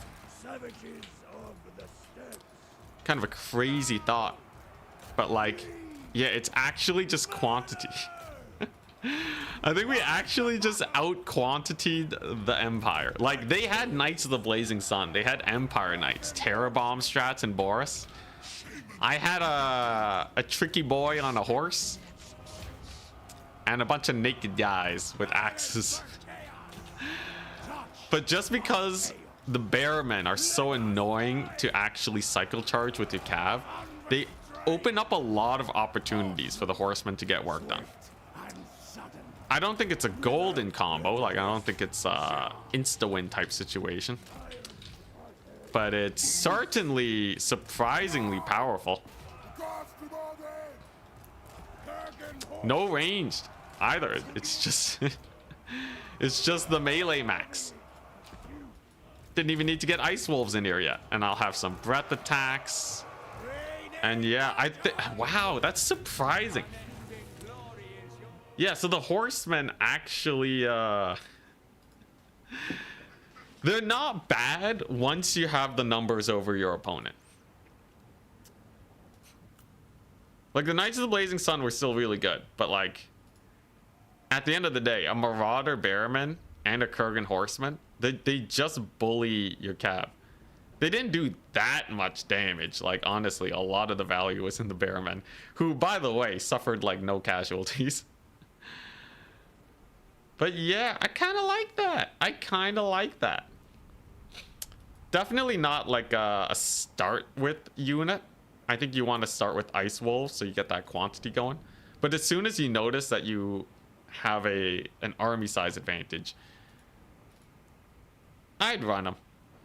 I'd run them. Very situational though, right? Like, very situational. Very much so.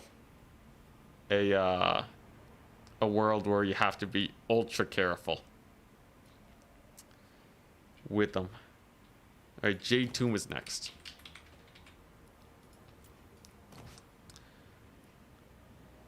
Handville and Hammer. All right, so I'm just getting some messages.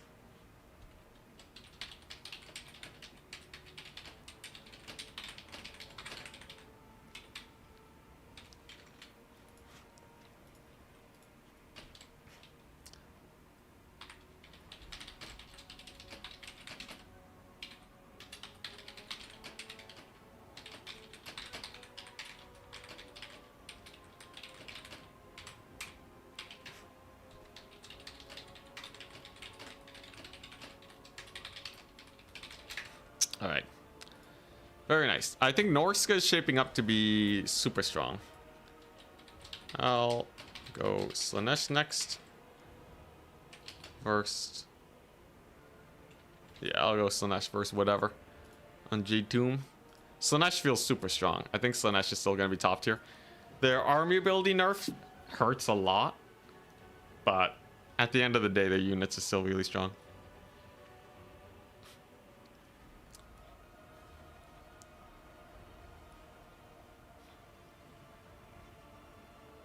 You like the Slaanesh ROR Horsemen? Yeah. Riders of the Mighty Serpent. You're pretty good. Strider, too. Strider, battle songs. In a game where I didn't have a lot of fear-causing abilities, this helped me rout off the Empire forces quite a bit. Alright, so he's staying with Empire.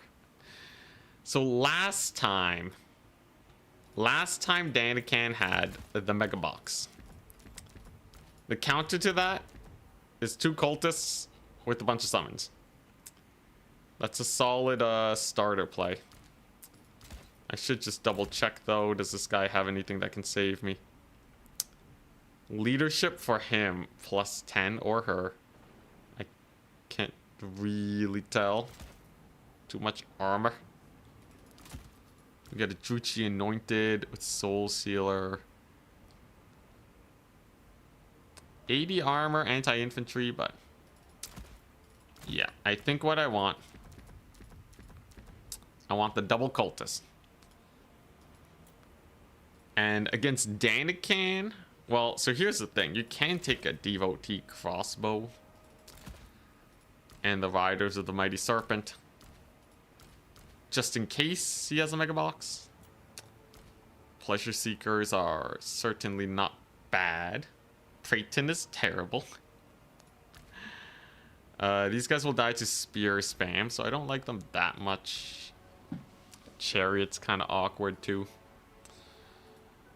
I think the biggest thing, the best way to tackle Empire usually is to just have a ludicrous amount of infantry.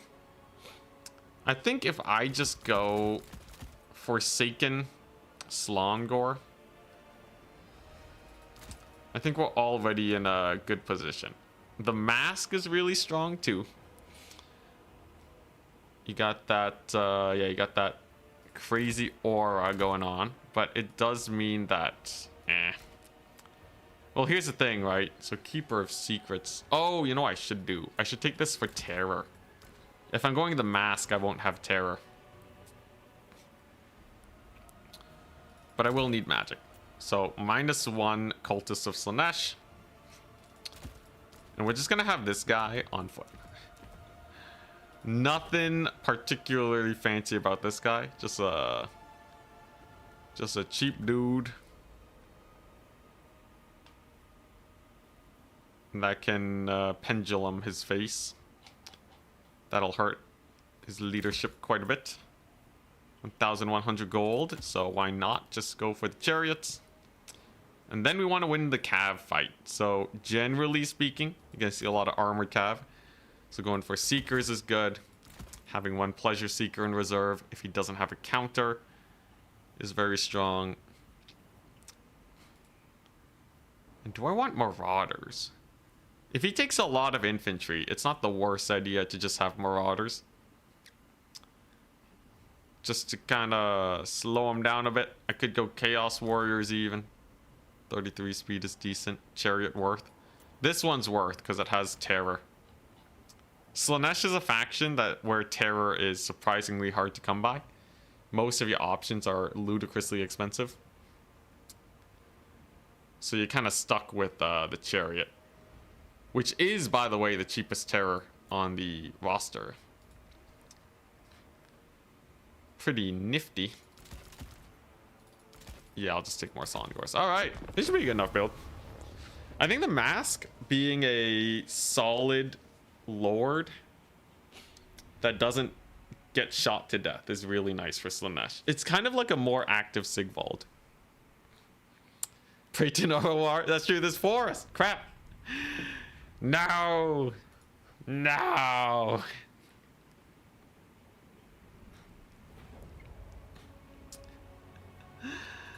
Yeah. To and fro I dance.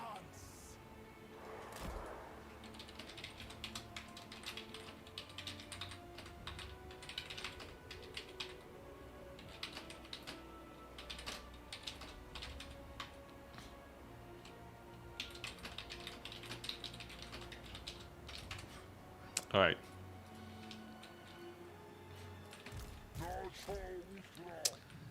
He's Empire. He might have grenade launchers there. That would be very painful. I actually don't have a lot versus grenade launchers. But I don't know if the guy's gonna want to bring grenade launchers versus a typically very aggressive Slaanesh player.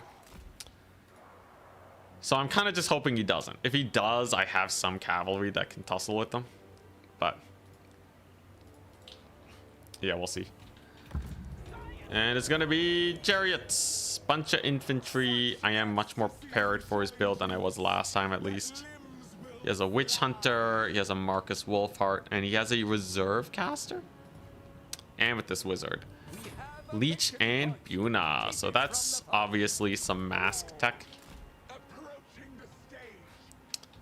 It's actually a lot of infantry. He has great swords surrounded by spearmen. Wow. All right. So obviously we're gonna have to worry about the war wagons. Now, the longer I wait, the sketchier it can get for me, right? Summon another great sword. He's gonna want to Buna these. I could get the devotees. Call me crazy. I think the devotees will be a nice way to return chip damage. Much better than horsemen. They have a little bit of deeps. I'll have the double cap. This has to be good, right? Did they nerf these guys? Why are they doing so little damage? Good dodge. So there's the Marcus. He has a net. I repeat, the man has a net. Get some missile resist. Sure. Get some missile resist with the mask going. I guess that's a little nifty. 2 chariots is not that much deeps, by the way. As far as I'm concerned, that is fairly manageable. And a couple great swords I'm not going to like getting Mega Doom bolted. So the mask can provide that missile resist there to keep these guys alive. And I'm just going to chill on my double cap. Now, Empire is usually a faction that can't retake points really well, but he is very infantry heavy this game. So we'll have to see how that pans out. These are shielded spearmen too. He hasn't been using spirit leeches, so we know there's definitely some Buna shenanigans. Some Buna shenanigans out there. 35% missile resist, 20% physical with the mask. That's not bad, actually. That's surprisingly hardy. They still don't like getting shot. Basically, everyone doesn't like getting shot, but at least they're not terrible. That's a good benchmark, all right? Let the unit feel decent. Now, yeah, there they are. So they're gonna shoot. We're gonna counterpunch with the pendulum. Hit some great swords along the way too. That's gonna be some pretty nice damage.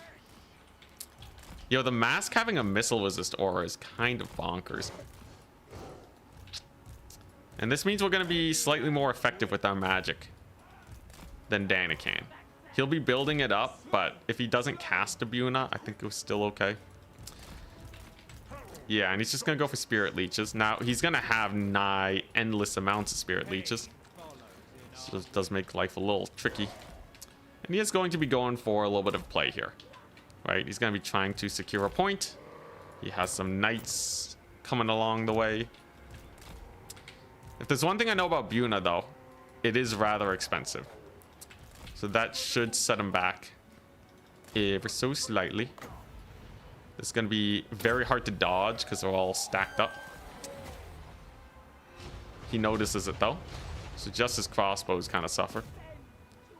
Knights of the Black Rose, seeing if they can make a play. They're a little slow, though. They might get caught out by these guys.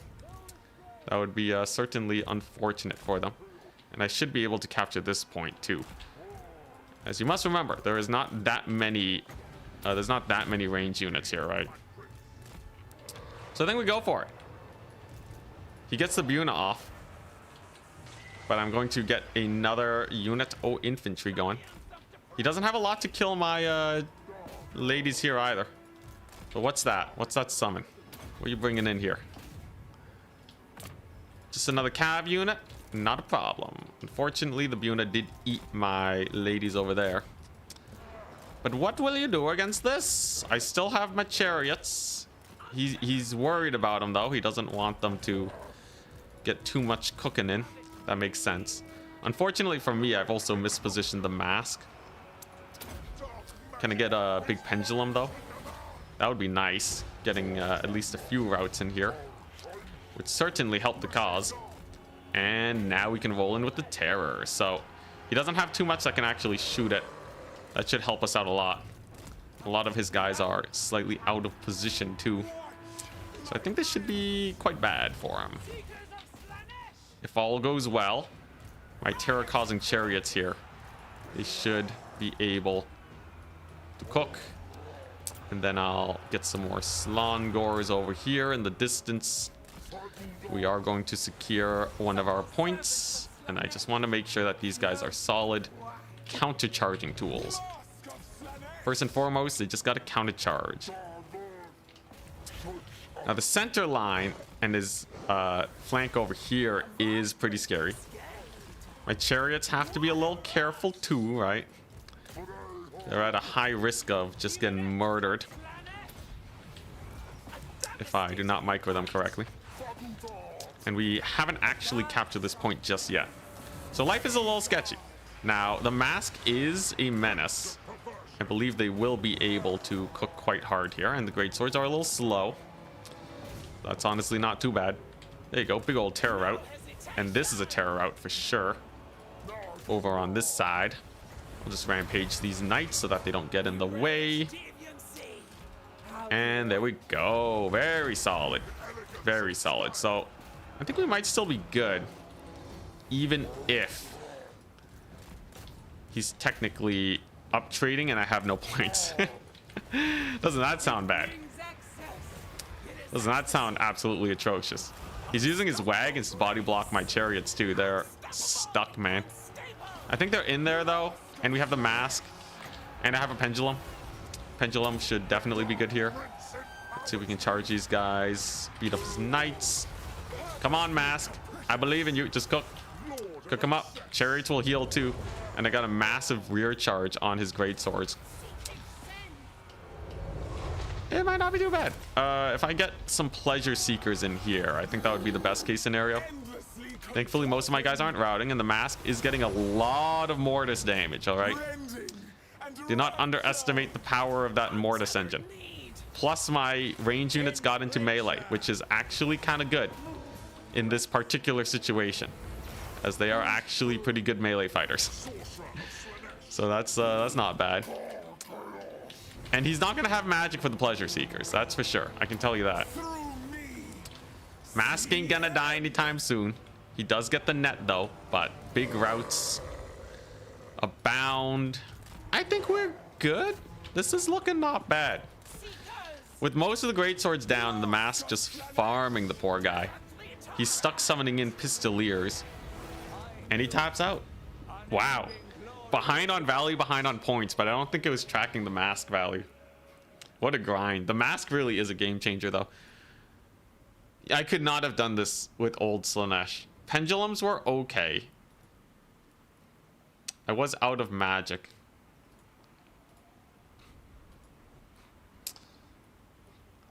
Slaangors were not bad. If they're not getting rear charged by cavalry, they can grind pretty well. I'd say they're slightly better than just spamming marauders. Devotee crossbows actually got 1k value. Surprise, surprise. A lot of it was on the war wagons though, which didn't amount to much, but they were actually not the worst. When you actually need to rush in there, They kind of get the job done. The mask, though, 2,300 value is bonkers. She's bonkers, man. I think Slaanesh, with their new tools, they're going to be about as strong as they were previously. Their army ability, obviously, is not going to max out 24/7 the moment you start winning. So they're not going to have, like, those crazy steamroller wins. They're not going to have the insane steamroller wins that they used to. But their composition is going to be so much better.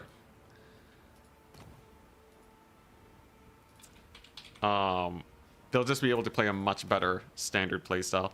Now, is he going Slaanesh? That's the real question.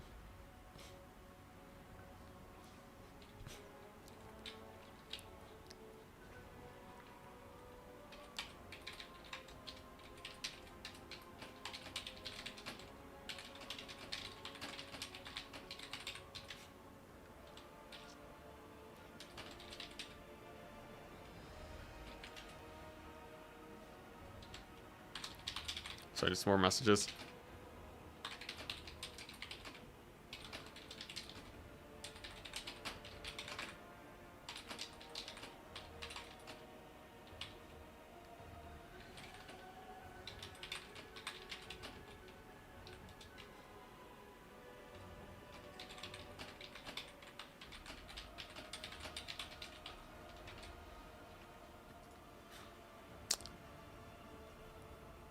All right. Was that my? Am I 5-3 now? Did I change this?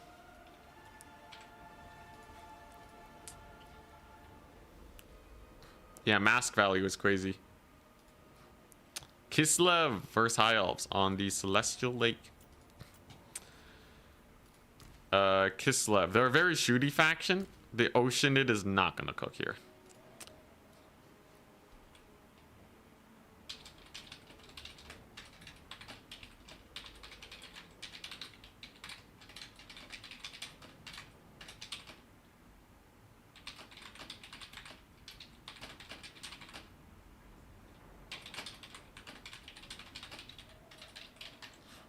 Right.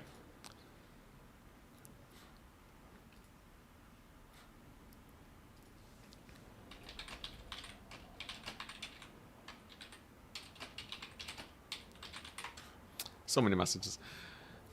Let's see here. What are we looking at?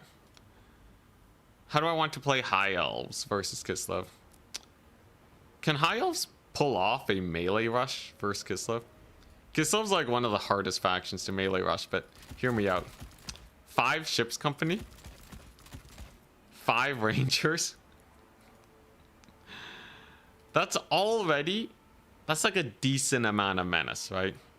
That's like, oh, all right. This man means business. So if I do that, let's see here. He has no flyers. Arcane Unforging to silence him, so he can't Miska my poor guys. Will be good. Oh lord, he cooking. Yeah, no. See, so I Arcane Unforging him. He can't use Miska, and then we just speed blitz him, right? I really want to try out the Sea Elemental more. What are the odds that the Merworm cooks? Yeah, no, okay, you know what? Hear me out. Hear me out, right? He's got a bunch of ships company, you have a bunch of rangers. He's not gonna armor check me, right? Okay, he might. Oh, actually, these guys have naval discipline. Yeah, all right, so you get these guys.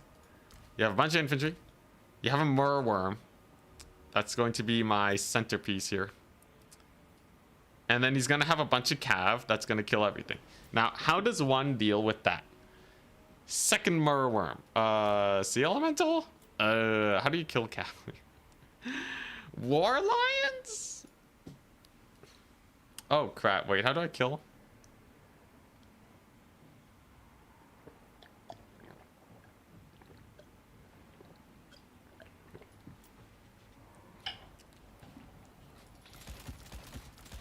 Okay, new plan. White Lions of Trace. All right, there we go. So now, all right, and then you follow up with the Rangers and the ship's company. So now we can beat an armor check. Let's see here. I obviously want the Dragon Princes. 2 War Lions, but like that's basically it. All my other cav is just gonna lose. I'm really relying on my... Yeah, I'm really relying on my armor to just kind of push through here. If they don't, I'm kind of screwed. So, we'll see. We shall see.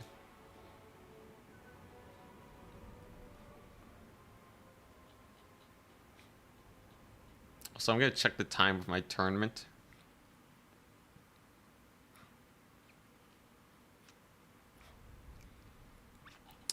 I don't think he gave a start time for the tournament.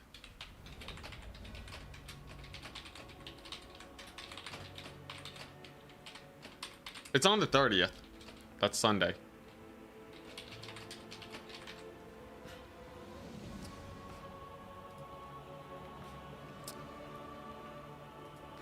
But, yeah, I don't know. We'll see. Stressful, man. I don't know if I'm in tip-top form or anything. The fang sword hungers. Ready. Good luck, have fun. Yeah, I'm not in the toppiest form. I think I'm not bad, though. Like, we're winning versus Danican, but we're clearly both experimenting some crazy shenanigans. Close up on the Munster. Yeah, this guy's great. So, his tail is not a hitbox, by the way. If you shoot it, it doesn't hurt him. He also is a mega disruption beast. Knocks units around like crazy. For my opponent, Armored Cossars, Foot Ulrika, Foot Adamant. Why is he taking a Foot Adamant? Did he get buffed? Okay, no idea what's going on there. He has 10 units. 4, 6. That's it. That's his whole army. Zargard of the shielded variety. So usually a lot of people will go for... Yeah, a lot of people are quite armor heavy when it comes to the high elves. So he's trying to meet armor with armor. So in this case, ship's company are not great. Thank goodness I took the white lions. We'll probably summon another white lion. And he's gonna get a singular Streltsy. Now, this bad boy. Oh, this bad boy right here. He's got regeneration. He doesn't care much if he gets shot by armored Cossars a little bit. Pendulum should not be the biggest of deals. I just gotta make sure we don't die to it. See the disruption. Disruption, very hype. Plus we'll have Altarian. In fact, just keep spamming armor his way. Life should be fairly uncomfortable, I would say. Look at that. Big deeps. We're gonna push forwards to get on top of the Streltsy. A single volley of Streltsy is not gonna shut down a Murworm. Kaboom! Oh my gosh. Look at that knockdown, man. Everyone's on the floor. Everyone on the floor now. The bullying continues. He summons a unit of Cossars, but Altarian with his support tools will definitely be able to keep this guy alive. Ship's company can bully these guys. Get the dodge. Get the dodge. That's an expensive pendulum down the drain. We'd love to see that. We can start cycling our infantry out, using some war lines here to get some work in. I'm actually quite surprised that we aren't seeing more cavalry. I feel like cavalry would have been really annoying here, but looks like my opponent chose to stick with the main tide instead. Maybe to catch me off guard. Altarian taking a bit of deeps. He'll need to heal himself. Gets a little Mistwalker barrage there. That's nice. If I pull these guys back, then that might disrupt them a bit. That's a pendulum. We got a few of my guys out of there. Not the best though, right? Not the best. Could have been slightly better for these guys. Murworm's cooking though. I think the single entity ground game for High Elves is so much better now. I think it's so much better now. It's not going to be an auto win by any means, and Danican is ahead in value, so we must be wary here. Actually accidentally gave him a charge with those winged lancers, but here's the thing, Ulrika is quite exposed. This is a not very heavy cav build. If I can kill off Ulrika, that is absolutely a ludicrous amount of value farming. So we're just going to unforge her face. And of course the value on the Murworm doesn't matter much because it heals. So I'd say it's not a terrible position.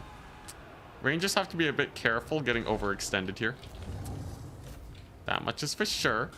Ulrika's definitely looking a little worse for wear. And if I get my elite cavalry in, then I think we're good. Ship's company doing okay here. How's Ulrika doing? She's definitely suffering. My lions are winning versus the winged lancers. And this map is giving him pretty bad line of sight. Though he will be routing off my rangers, sadly. Looks like Atharian's doing good though. And he can keep healing. You gotta remember, Kislev doesn't really have healing, right? So my value is going to look worse than it actually is. My army also hasn't fully been summoned yet either. We are missing out on a few of these dudes. But now that I finally have my dragon princes, I think we'll be good. I just have to babysit them. This is what I mean though, right? Kislev cavalry is kind of insane. See, the moment he got the cav in, it's just murdering me. And I have like 3 units on the field. Now hear me out, hear me out. This is still a great position for us, okay? Ulrika's dead. He dies. Eltharion is going to be able to survive. We're going to get our dragon princes on the Griffin Legion. And Eltharion's going to bully these Streltsy. I will say, it is a little awkward having no units on the battlefield. He might have armor checked us. It's really going to depend on Eltharion and how good he is. Now, he hasn't routed yet, which is very nice. The dragon princes are in. A little bit overly grouped up, though. They have to be a tiny bit careful. But I do like how the Murworm is performing. I think the Murworm is absolutely going to cook here. Yeah, if I just keep letting it romp around, all right? The longer this battle goes, the better the better it gets for this guy. He's almost heal capped, which is honestly kind of insane. He's gonna bully these Streltsy over here. Halberds are going to get a decent brace versus Dragon Princes, but at the end of the day, they are Dragon Princes. Do have to be a little careful staying there, though. See that Griffin Legion in the distance? Gotta be wary. This is a unit that we have to babysit if we want any chance of winning here. And I think I'm gonna summon Rangers. They're not great here, though, right? Rangers, unfortunately, kind of suffer from being terrible versus cavalry. At the very least, I can heal up the Dragon Princes. I have to just channel my inner Charox, okay? My life fully revolves around these Dragon Princes living. Now, do I have more armor? Not yet. A lot of my white lines are actually still around. I should... he resummoned Ulrika. All right. That's an interesting decision. We'll see how that pans out. Murworm's cooking, though. All right. Murworm and Eltharion are cooking. Ah. That makes sense. Ulrika literally just to bully my cav. I have a few heals, though. And it appears he has nothing that can actually kill the Murworm. So I guess that's pretty good. Eltharian's gonna have to play safe for a little bit. But the Murworm can definitely cook. And you know what? If I can't summon Lion Infantry, I can summon Lion Cavalry. Come on. Come on, you darn white lions. Alright. Pretty good Mistwalker barrage. Yeah, this Murworm is indestructible, though. This Murworm is the ultimate in not giving a crap. He just chills. He just sits back, relaxes, has a good old time. Eltharian's gonna bully this guy. Murworm will cause terror here. And once we bring in our white lions, they'll be pretty solid, yeah. It's a little bit of a cav charge here, but not the end of the world. I have yet another heal. Come on, Eltharian. It's up to you. You gotta cook. Come on, you darn Murworm. There you go. It can charge those dervishes, no problem. Eltharian's doing not bad. That's a Mistwalker barrage. Danger, close fire. Yes. Oh, the brutality of the Kislevites. Now I just need Eltharian not to route there, and then I'll be okay. You better not route. You better not route. God dang it. Well, Eltharian's dead. That's a minor issue, right? So here's the thing. His lord's also dead, but Eltharian's obviously much more important here. At the very least, I guess being full dead means I can resummon him sooner. It's okay though, it's okay. The Murworm's cooking, alright? Silac has 2,300 value, okay? Alright, nobody telling me that we're screwed. I spoke too soon. Oh, Eltharian, why? It's fine though. If I resummon him, this build doesn't have a lot to deal with SEs. It actually has almost nothing to deal with SEs. And Eltharian's gonna have his magic back. Silac's insane. He'll just eat Ulrika for breakfast. Probably bully the Zargard too. This guy has 53 HP. He should die. Those are winged lancers though. But there we go. Glorious. Enemy lord down. I repeat, enemy lord down. And we have a capture point. There you go. Silac should be able to potentially terror out these Zargard if I'm lucky. We'll run these guys through the trees. There you go. There's the terror route. It's not gonna actually route them, but it triggers a passive, which means that they'll be able to route sooner. Yo, Silac's insane. This Murworm heard no bell. I can't believe he just doesn't die. That's crazy. That's crazy. The ability for a Murworm to just absolutely cook enemy armies is insane. That's crazy. Even with the Eltharian throw, he just didn't die. Then he can't taps out because he knows he can't kill this thing. Lord dies, wins. Yeah, no, but seriously though, he got 4,000 value almost. Single entities, man. They're the solution to high elves. Thank goodness for the Dragon Princess too, helping to clean up a few of the cav units. I think we barely had the composition to win this. A terrifying endeavor, but one that we have won. Huzzah! We're winning. We're beating them up. Obviously, there's a lot of experimentation, but I think that's some cool tech.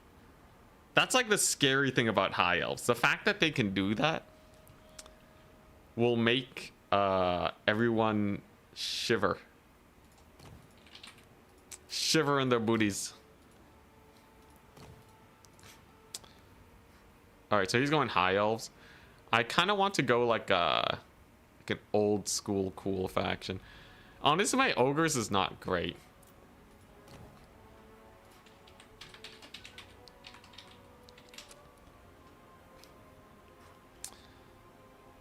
I'll go Beastman. Beastmen are potentially good now with the whole Chimera action. Corn, let's go. All right. So Beastmen with Chimera is pretty bonkers, right? You have a sick breath attack. What's not to love? Skaven. We already did get a Skaven game. I didn't get Beastmen though yet, so I really want to try him out. If there's one thing that's good versus Corn Gores, it's going to be Doom and Darkness shenanigans. Yeah, I think we want Doom and Darkness for Corn Gores. Maybe a Spirit Leech. Life Leeching is good with that. Forbidden Rod is just solid. We'll just put this guy in a mini chariot, and I think that's all I need. Skaven feel like they're being left behind. Hey, I won with Skaven. It was versus Greenskins though, but they got buffed. I don't know what you're talking about. Corn doesn't like getting kited, so I can actually go for a Doom and Darkness kite with Centaur Chimera. That sounds like it's something. I've never tried out the Chimeras like this before, but I think there's some high potential. Corn doesn't have a way to punish Centaurs of Tzeentch either. And Corn doesn't have the best cav options. So if I go for those guys, yeah, I think we're pretty good. Couple Bestigors for mopping up. Couple Gore Herd for mopping up. Couple Ungors in case he has a bunch of big SEs. And what we have here effectively is Ultra Beastmen Kite. Do a Druchii round. Oh, I play Dark Elves versus the Dark Elf main. I'd love to take a Medusa. Lizardmen. Lizardmen didn't get anything though, but yeah. I should try out some of these less played factions at some point. Silac just looks so happy. I think he's a beast. Silac can... If Silac can kill heroes that cost effectively, right? That's a good sign. Like, a lot of single entities, if they can't kill heroes and they can't kill infantry, they just duel other single entities. They're not going to be seen very often. But Silac breaks the mold and is more of a Shredder of Lustria type dude. Medusas are great, yeah. Blood Speaker, some warriors, some doggos. So if we're up against doggos, I don't think yeah, I don't think we have a big issue here. Fleshhounds don't like Doom and Darkness either. Furies don't like Doom and Darkness. What's not to love? He's gonna run away, so I'm gonna see if I can cut him off. In no world can he take this fight effectively, so I can go super aggressively with these guys. He's slowed by the trees. We are not, as we are beastmen, and already his flesh hounds begin to suffer. Now there's a summon, but it's not going to be the chonkiest of summons, right? And I can eventually get this down. That's going to be rather painful.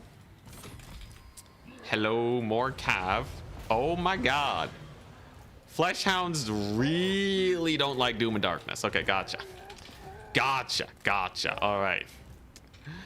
They got Doom and Darkness into oblivion. Oh my god, look at the crumbling. If I get a rear charge on these Hounds of the Blood Hunt, you might just be dead. He may just be dead. Fleshhounds really don't like Doom and Darkness. Now he's gonna do the thing. The Blood Speaker Mega Murderous Exhortations. Unfortunately for him though, it doesn't do much. Those hounds heal, by the way, so it's really good that we have them crumbling. Kind of just gets them out of the game here. And I think that engagement already kind of seals the deal. There's not a whole lot he can really do after an engagement like that.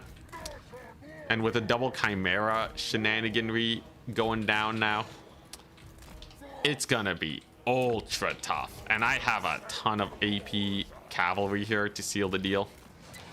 I think the odds of him winning this game have dropped significantly. I could take a fight. I don't have to. Breath attack is less effective versus armor now, but it's still very strong. I don't think there's anything that can contest this Chimera. So he's just gonna chill. Get another breath attack in there. Brutal. Absolutely brutal breath attacks. And then we're gonna see if we can tear out the doggos. He sees it coming though, so he pulls back. Instead, we're gonna go for the Lord Snipe. And we're just gonna play nice and carefully here. Like I could take a fight. Would that do anything for me though? Probably not. Right? I'm focusing on efficiency more than anything else. Those are just warhounds. They're not a big deal. We'll just pull away from them. Get a sick Gore Herd charge, and he's gonna have more flesh hounds, but what do you know? These are Tzeentch Centaurs. So he's gonna get Doom and Darkness again. He's absolutely gonna get Doom and Darkness again. With the Chimera and the magic damage, and just the overall shock to the system that they get, that's going to be an immediate crumbling. Demonic crumbling is very, very rough, as its DPS is ludicrous. And with them dead, that buys a space for my Centaurs of Tzeentch to get a clean disengage. Very nice. This is going about as perfectly as it could. Khorne is just not very strong faction versus the forces of Kite.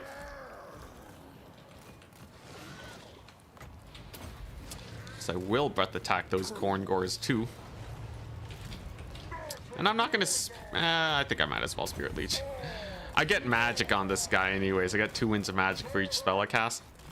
So it's kind of a, you know, might as well cast something situation. A little bit of a big tussle though.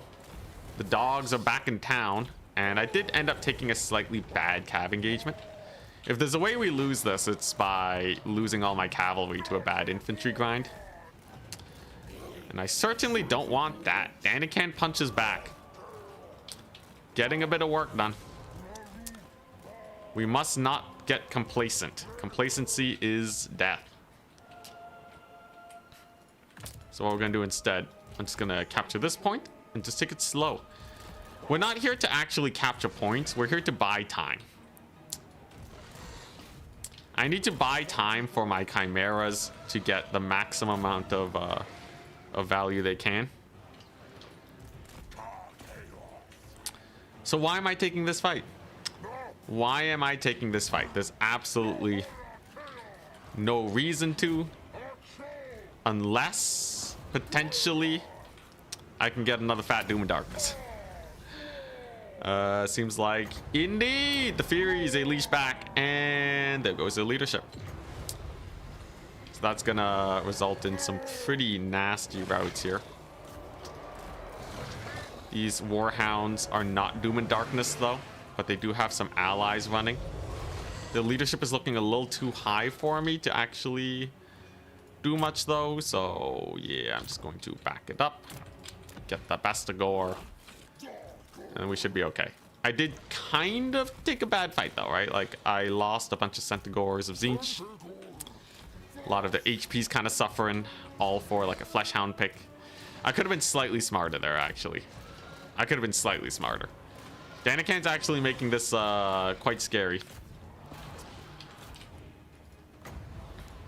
I will be able to continue Spirit Leeching his Lord. If I can get him dead by the late game, it's fine. And now that we're out of a triple cap, I'm feeling a lot more comfy. Spirit Leech will be good. And he doesn't have a lot that can bully these chimeras. Alright. Just gonna chill. And then I'll resummon my axe throwers in a second. They will definitely do well. Now, do I want to take this fight? His micro is good enough.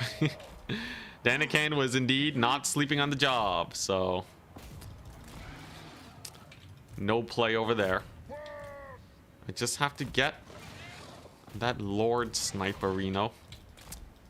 He's low. I have a lot of magic in the pool. And I have another Bestigor. The Bestigors will certainly be a tough time to deal with, because he doesn't really have answers for them. He just has a bunch of dogs. So they'll force him into charging me. And then I win on the counter charge. That's the play that we're going for here. Bloodspeaker should not be able to cook Bestigors too hard, I don't think. Alright. This is on you, besties. Let's see you cook. Fairly good deep so far. Got my Cav core here. They're chilling. Bestigors are not cooking as well as I thought they would, though. That's kind of embarrassing. And they rout. Kind of sad. Kind of sad. Now, we are going to get a pretty solid fight over here, at least. It's not the best, though. He's already at 1,000 tickets. So I kind of have to up my trading soon here. Otherwise, life could be sus. He's used the ability on his Bloodspeaker. I do have one more breath attack in pocket, though. If I use that effectively, then he should be in a pretty tough spot, right? So you see these corn gores here. Yeah, we're just gonna get the breath attack there. And we're gonna go for the Lord Snipe. That breath attack did not do that much, sadly. Oh boy, Daniken. He's making it sus. I think I should not have taken such a bad fight earlier on. But I got to focus on the win con here, right? So if I just kill these flesh hounds, we're good. His Lord's gonna escape. There's no catching him in this case. And my axe throwers, they're gonna slowly take this point. He does have a corn gore here, but I think we will slowly get that. I do have my Bestigors here too. I have a few guys rallying.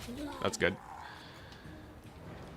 If I can just get this point, I'm happy. That's all I need. That's all I need. Come on, Doom and Darkness. There we go. That should work out pretty well for us. That's a nice Doom and Darkness. Lord's taking a bit of deeps, but yeah, that's a mass route. Oh my god, thank goodness. Okay. All right, we're good. We're good. I still have to not get complacent, but that route saves my butt very hard. That saves my butt super duper hard here. I just have to make sure my Centaurs and all that are in a good spot, and if I actually kill his Lord, all the better. This point's going to be captured soon too. I don't think we'll be in a mad race for it. We got the Chimera on the chase. He's hunting. He's healing. All right, there we go. We just gotta kill off these here flesh houndos.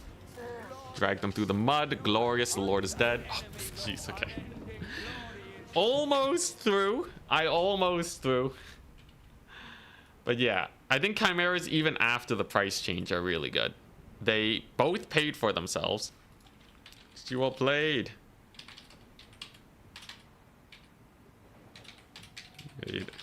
Really scary for a sec there. Both Chimeras paid for themselves. My Centaurs did great. My early play is what made up for my misplays later on, and after his Lord was dead, it was over. Though his dog play was really scary. He did have some Knights of the Brazen Throne, but never had the chance to bring them in. And my Centaurs of Tzeentch left a lot to be desired. I didn't micro them as well as I should have.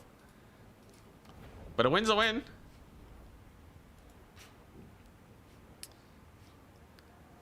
Ooh.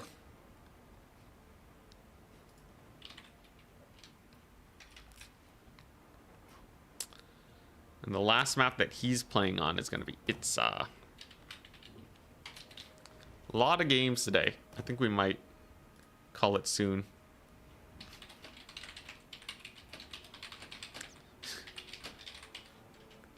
Yeah, Chimeras full paid for themselves, took no damage. I think Chimeras, if you don't have Tempest or something, you're just kind of screwed. Yeah, Doom and Darkness. Doom and Darkness is super nice. If you cast it at the right time, you can get mega value. Then again, he said he regrets putting the non-ROR Chimera. Okay, he's doing a final game with Dark Elves. He says one last game with Dark Elves and he will rest in peace. We're not gonna play Slaanesh versus Dark Elves. I'm not even gonna hover it. That's just rude. Some people said Lizardmen. I'll go Lizards. Just a normal game versus Danican. Normal Sweatfest. But yeah, Doom and Darkness is a spell where if you don't use it well, it does nothing. If you do use it well, it completely changes the course of a fight. If you ever have a situation where you're just screaming at a unit to rout, you probably could have used Doom and Darkness there to save the situation. But yeah, how do I want to play versus Dark Elves? I could kite, I could rush. Does he know Dread Maws? Dread Saurian Rock Drop build? You want me to bring the filth? Does he have anything for Saurian Rock Drop? I think he still wins this with Scourge Runners, and you'll have Harpies. Technically, though... Okay, Mazamundi doesn't have Tempest. Does anyone have Tempest here? I have the Lore of Heavens. Lord Croak. Yeah, he definitely knows about the build, but is he gonna be ready for it? The Dread Saurian, the original Dread unit. Kawaddle time. Okay, what I could do, I could take a bunch of Pterodon riders. This is a fun showcase of the build. I think Danican is really used to the Charox. Also, Roiling Skies minus melee defense is not bad. But yeah, the way this build works, it's kind of a crazy one. But you have your Net of Ammontok, you have your Apotheosis, you have your Shredder of Lustria, because you're a mad lad. Mazamundi is decked out of his mind. And then what you do to secure the air game, because it's just going to be Manticores and Harpies, you take a couple of Ripperdactyls to keep these guys alive. Now, they did change Comet of Cassandora, but I don't think it's useful here. I will take a Harmonic Convergence on these guys. If I cast Harmonic Convergence in Roiling Skies, can they kill Harpies? I have no idea. This is perfect spend, though. More or less. If I replace this guy with the Regiment of Renown. There you go. Dang it. Not a perfect spend. Do I need the Net of Ammontok? I feel like the net's just good, but I can spam these two. And then I get Air Dominance. Why does this cost 850? Didn't it used to cost 800? We're getting ripped off. We're getting ripped off. Alright, I need some sort of capture weight though, because these guys are going to just blitz forwards. So the follow-up naturally is to just spam a bunch of skinks to steal points. And while he's trying to kill a giant Dread Saurian in his backfield, you can hopefully win that way. Cold One Knight should not be super great versus it. Chameleon skinks are super annoying too. Just having an extra kite option.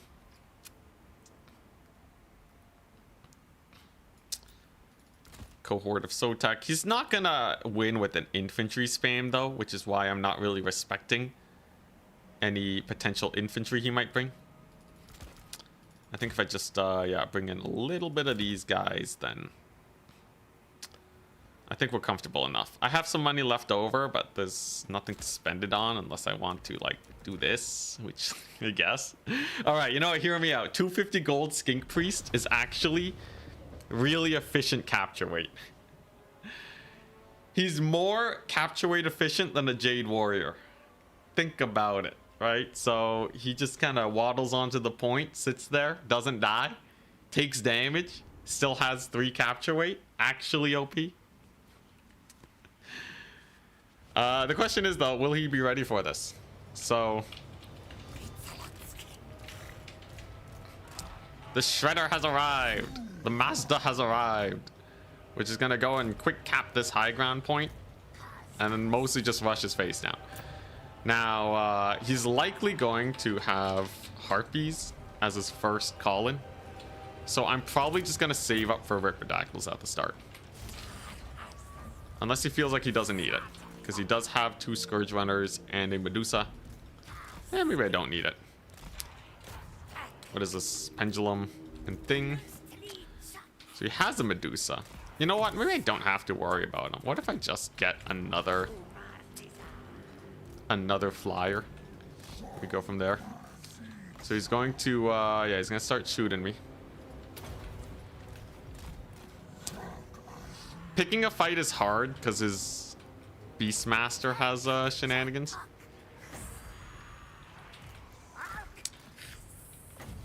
But the resistances are through the roof here, right? I have a lot of resistances, and he shouldn't be able to win the air game. Mastermindy's kind of getting in the way of Shredder. It's a little unfortunate. Whoop. Dodge it. Dodge it. There you go. All right. Got the dodge. Very nice. Then we're just going to go for the rock drop shenanigans, and that should clear out the vast majority of his starting infantry. There we go. Run. Run, you fools. Mastermind can get another heal off. Not respecting the rock drop. I wasn't ready to drop it though. Is he ready to dodge this one though? I don't think so. Ouch. Alright, so we got a pretty nice rock drop. Just gonna route off one of the Dark Riders. I think it's time to get in one of these guys. Mastermind definitely needs to get on this point. He's gonna summon a unit of cavalry. So that might actually be a pretty nice play on his part. Overall, the value trading is okay. So he's gonna be avoiding my mega squad here. We will be able to chase off some fools. Of course, I did get some pretty nifty initial rock drops, but not routing off these Dark Riders will be a mild issue for me. Thankfully, Mastermindy's a beast. Can we get a route? Can I get a route on these Dark Riders? I don't want to have to harmonic convergence these guys. I just want to get the Dark Riders off. Oh my god, they're gonna live. They're gonna live! What the crap? Alright, well that's a little unfortunate. Not the end of the world though. I have plan B. Chameleon Skinks. They'll be pretty nifty here. This is actually not a terrible fight if I do this. Okay, Mastermindy's seriously getting in the way of this Dreadsaurian though. Very nice. Alright, so we got another Chameleon Skink. I'm just gonna turn on. Oh, geez, not that. Skirmish mode. We're just gonna start wrecking his forces here. You can see the Pokening is strong. His Scourge Runners are without ammunition. He's doing his best here, but it shall not be enough. Mastermindy is simply too much of a chunky boy. We did get a little bit of a rally here. I will desummon them though, because I need that ammunition. The Shredder is just going to kill this guy. Now, is he going to notice this? If he does, I just retarget. He doesn't. He's looking far away at something else. So they're just going to eat a glorious, glorious, glorious hit there. That's pretty good. And then it's just taking this high ground situation. We're going to turn off skirmish mode. Get back a few flyers. Good routes at least over here. And the Shredder absolutely dumpsters this guy. Shredder no diffs on that poor little dude. And the skirmishers will cook. They're doing fine. Don't summon the skink priest. Now, this is a triple cap scenario, but most of his units are out of position, and I have all the capture weight I need right here. Right? They'll do great. Assassin is down for the count. He got bullied. Very nice. Very nice. I will soon be out of ammunition and get a fairly nice D-summon on these guys. It appears he doesn't have harpies too. Lacking in the harpy department. Helps us out. The Shredder continues to be an absolute menace. Mazdamundi can get a lot of work done here too. And the Pterodons, they're doing great. And if I just fully commit to this right side, that should buy me enough time. It should buy me enough time. This one's out of ammunition. This one will be out of ammunition soon. But what's he planning here? He's not gonna have a lot of Melkoths left. I don't think he has a use anyways for for these guys. Can I get a ruination of cities that he doesn't notice? This map is really bright, so that should actually help us out here a little bit. Yeah, I'm just gonna get the D-summon going and then get the re-summons going. Ruination hits some decently, though. I think my Ripperdactyls got caught. A little bit of a misplay. We will, however, be capturing this point, most definitely. There's absolutely nothing he can do here to stop that from happening. Gonna get rock drop on these guys. Come on, rock drop.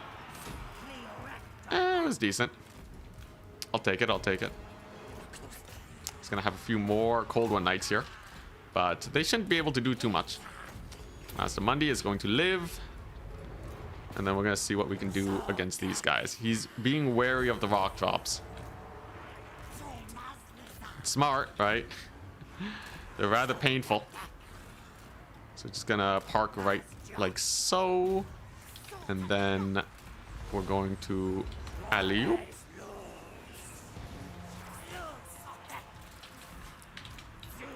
If I get them to route off, that's a huge dub. Mazdamundi and Co are taking a bit of deeps, but it's okay. They're not dying or anything. I just need to get another big spell cast here on his guys, and then I'm mostly happy. We do have the capture point. We got more Pterodons, that's good.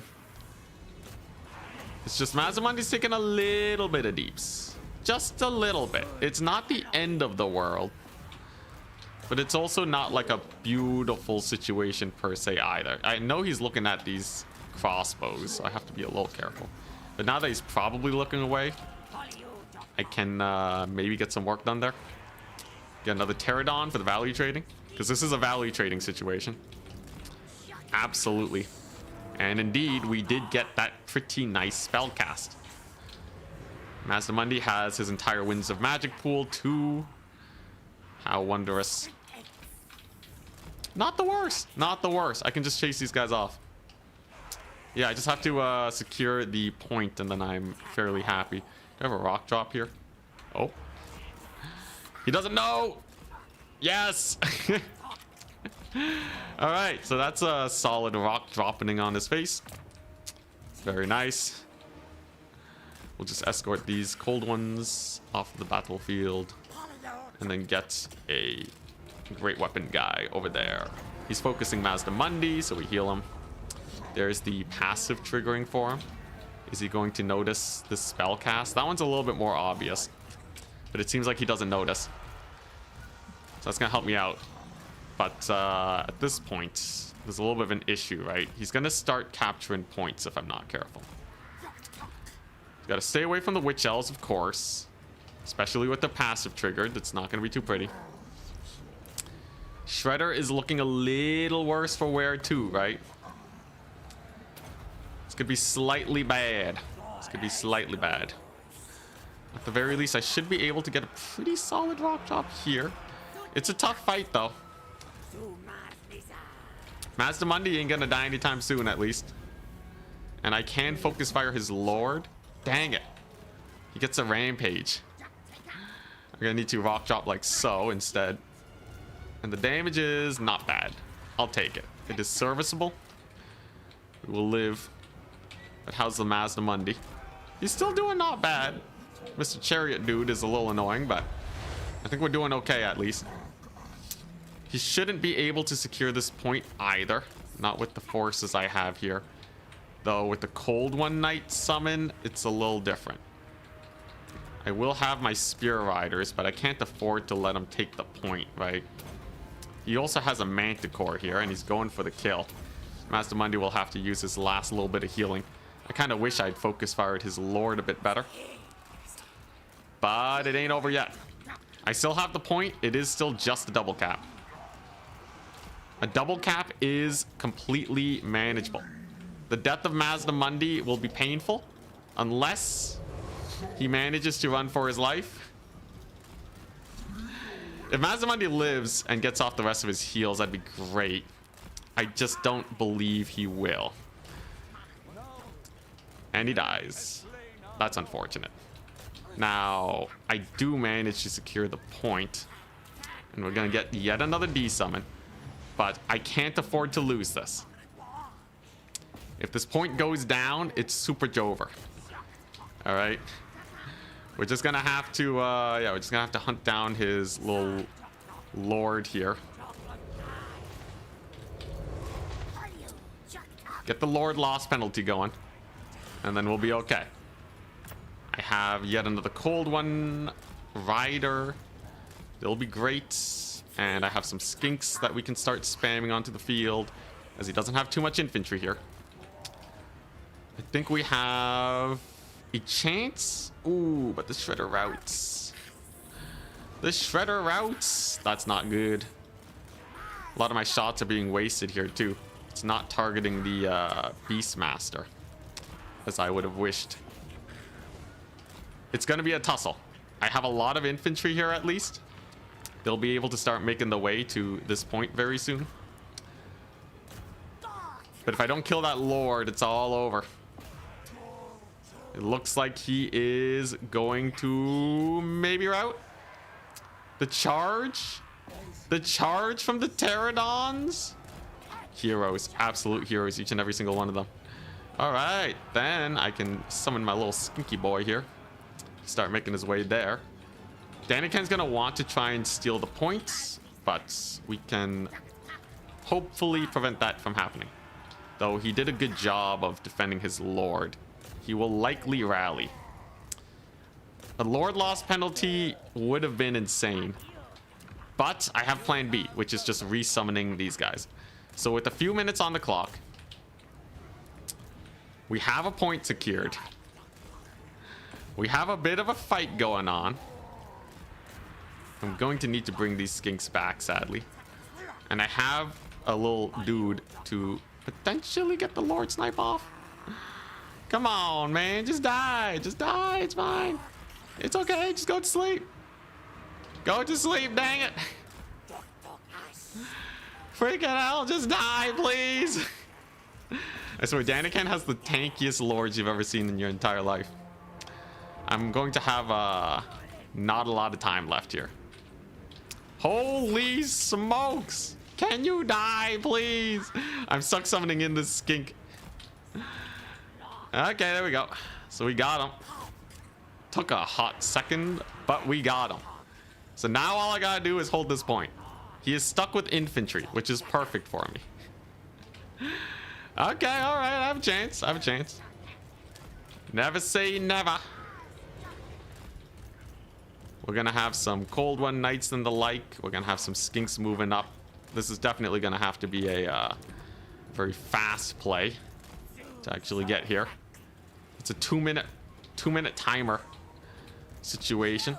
Ooh, a little bit of poison here too. That's nice. Most of his money's been spent for this, so he's not gonna pressure the point any more than just this. I can chase these guys off, and I have 2 rock drops.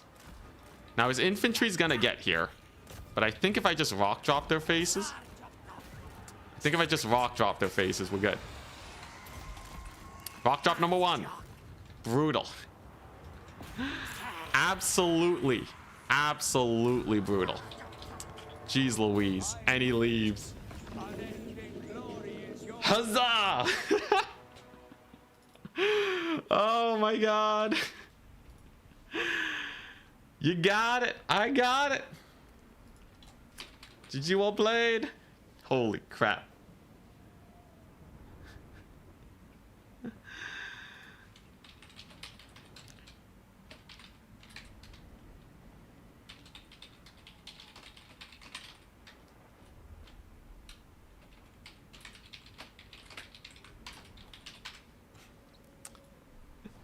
That was terrifying. Obviously losing Mazamundi was rough, and the Shredder was really bad.